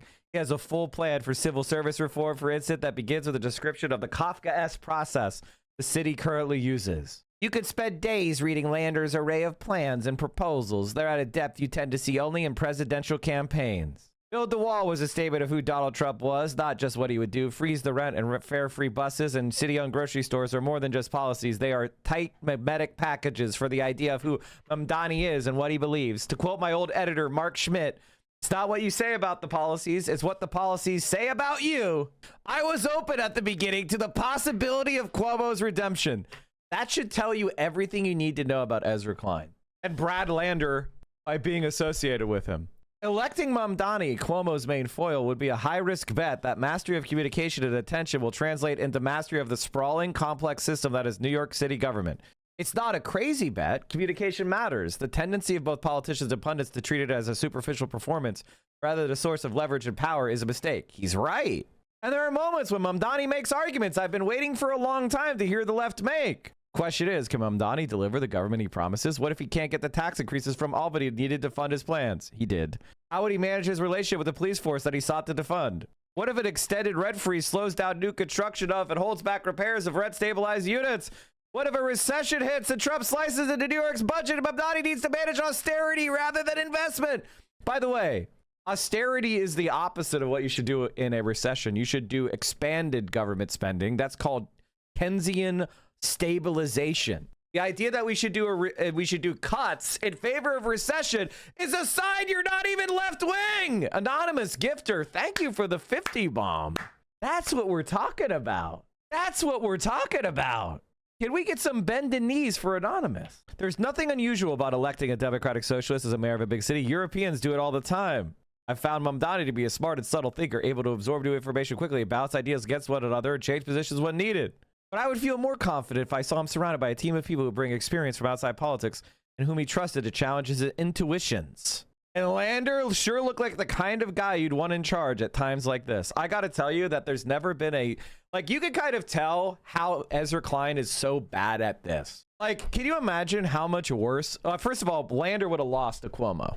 Lander would have lost to Cuomo. Why? Because he wouldn't have... the energy would have been negative because he refuses to really condemn Israel. So the left would not really rally around him, which is exactly why Ezra Klein tried to make him the nominee, because he would lose to Cuomo.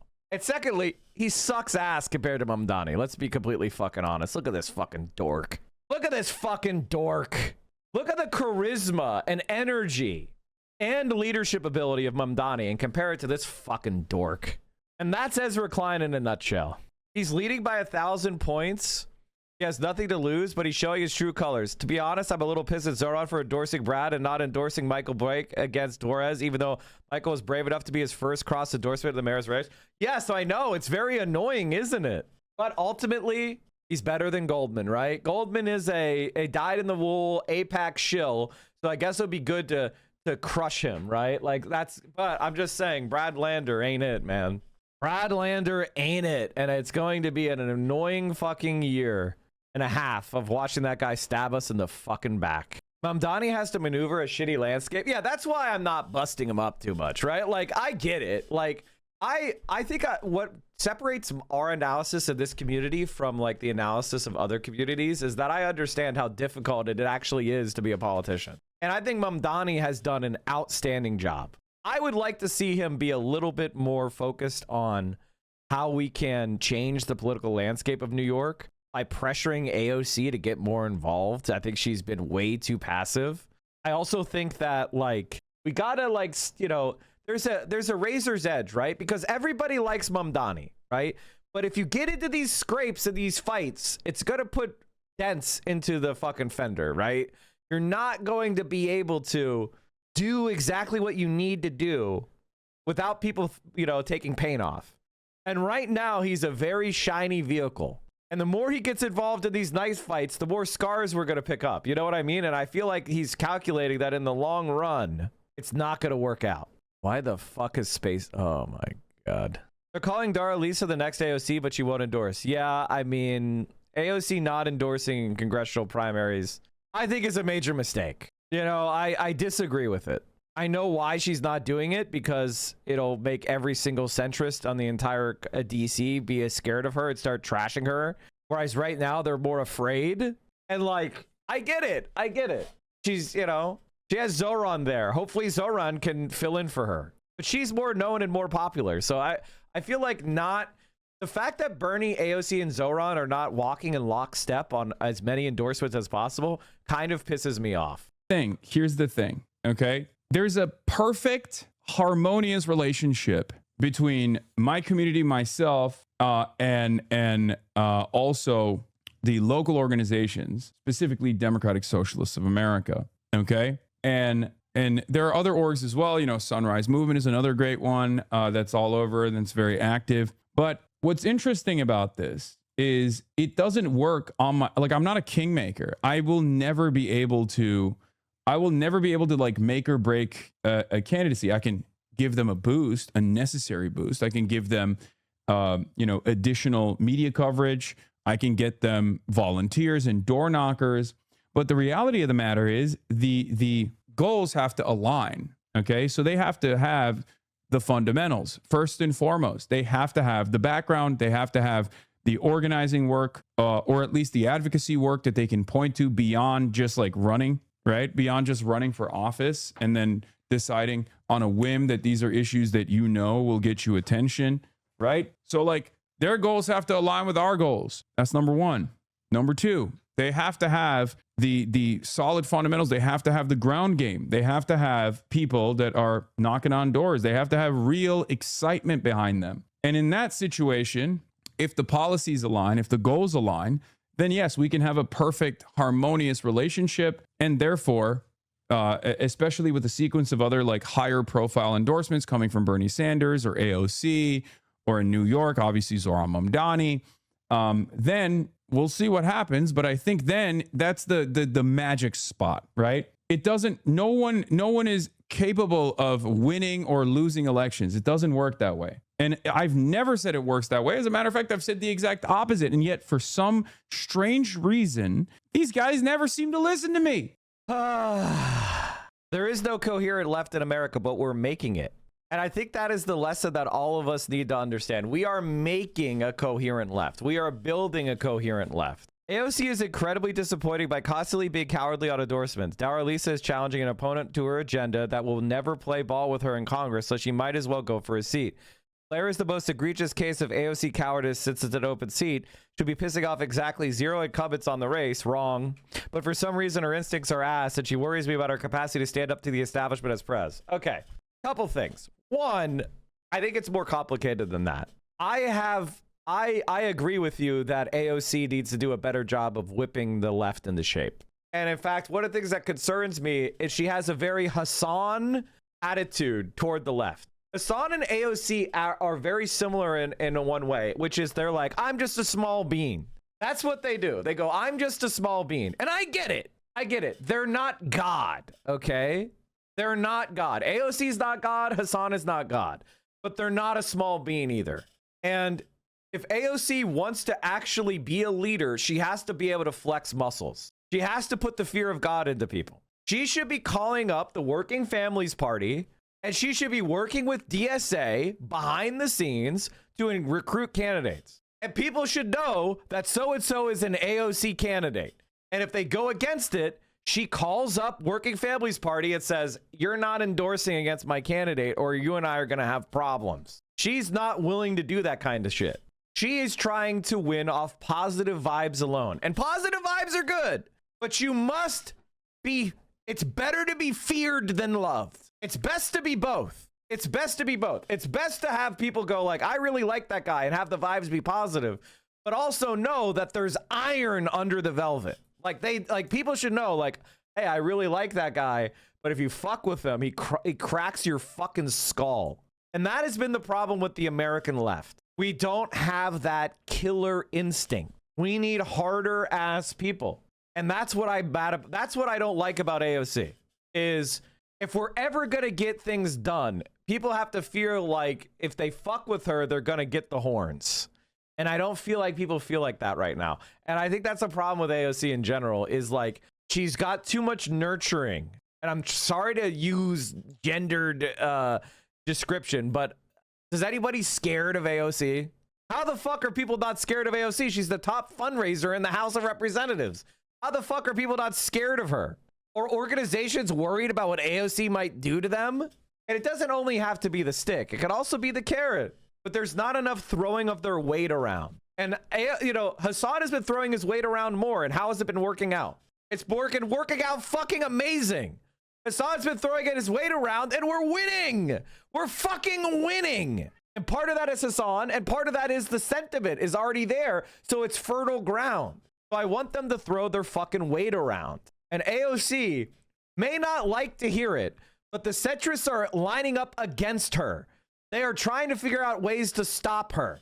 And she needs to get the left lined up behind her. Ro Khanna should not be fucking talking about running for president. The fact that Ro Khanna thinks he can run for president is a sign of profound weakness on the part of AOC. The fact that he thinks he can run, Ro Khanna, that's fucking crazy. And part of my problem with Bernie is that Elizabeth Warren thought she could run. Not only did Elizabeth Warren think she could run, she accepted Super PAC money to split the progressive left vote on Super Tuesday to stop Bernie. What were the consequences of that? Elizabeth Warren slandered Bernie Sanders as a sexist on the debate stage. What were the consequences of that for Elizabeth Warren? Abso-fucking-lutely nothing. And that is the problem that the left has. We don't have any way of enforcing accountability against people that are supposedly on our side. How the fuck does Brad Lander get off not endorsing the people he's in a fucking commercial with? A fucking rat. She's kind of irrelevant. She's endorsing Mallory McMorrow in Michigan. Thank God it didn't work. This is the problem the left has. We need to have an LBJ energy. Somebody needs a jumbo, and somebody needs to start swinging it around. And the problem is we don't have anyone who does. And that is a huge risk to our movement, is we don't have any fucking brass knuckles to, you know. Everybody on the left has understood that for a long time. Trade unions didn't get their fucking contracts from vibes alone. They also they went medieval on people's asses. Where is that energy? Way too much kumbaya. And that is like, that's the thing that I don't know how to fix. I don't know how to give people fighters, if they're just not pugilistic, if they just don't have that bloodlust. I don't know how to fix that. The left has a hard time understanding that sometimes you have to be cruel to be kind. When you're gardening, sometimes you have to pull weeds. That's not violence. Too many people don't think a brown woman can win. That's actually true until we get to one that has some fight. I mean, AOC is popular with black people and Hispanics. It is white liberals that are worried about her unelectability. It's not black and brown people. They think she can win. It's white liberals who are like, I don't know that AOC can win. And it's not because they're saying they wouldn't vote for her. They're worried about, like, I don't. All right, chat. Well, I'm going to call it there. Thanks so much for hanging out with me today. I appreciate you. Thank you for all the support. We broke 6,000 subs again. Here's all my links. Don't forget to go check out the new episode of the Reaction Podcast. We'll figure out how to get some iron behind the left. I think Zoran is pretty close to where I want to. I mean, Zoran is stepping in some of these fights. Zoran is trotting on some toes. So I think Zoran is like, he's getting there. It's just a matter of like, AOC, if you want to be the leader, you can't just be having Zoran do all the tough shit. You know what I mean? Like, she's got to step in. Like, Michigan is a perfect example. If AOC is not there in Michigan, there's something really wrong with her. Mike, check out the emotes. I made a much needed 3-part DSA train emote set. Wow, Green Bass Guy, thank you so much. All right, everybody. Who am I going to send you to? God, TYT 96 viewers. I'll send you to the Hasanabi mothership. We talked a lot about Hassan today, so I feel like he deserves a little bit of He deserves. We're all going to watch him anyway.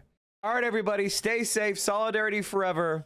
Socialism will win, but only if we get some iron in our blood.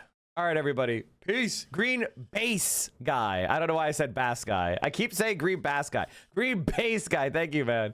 All right, everybody. See you later. Solidarity forever. Peace out.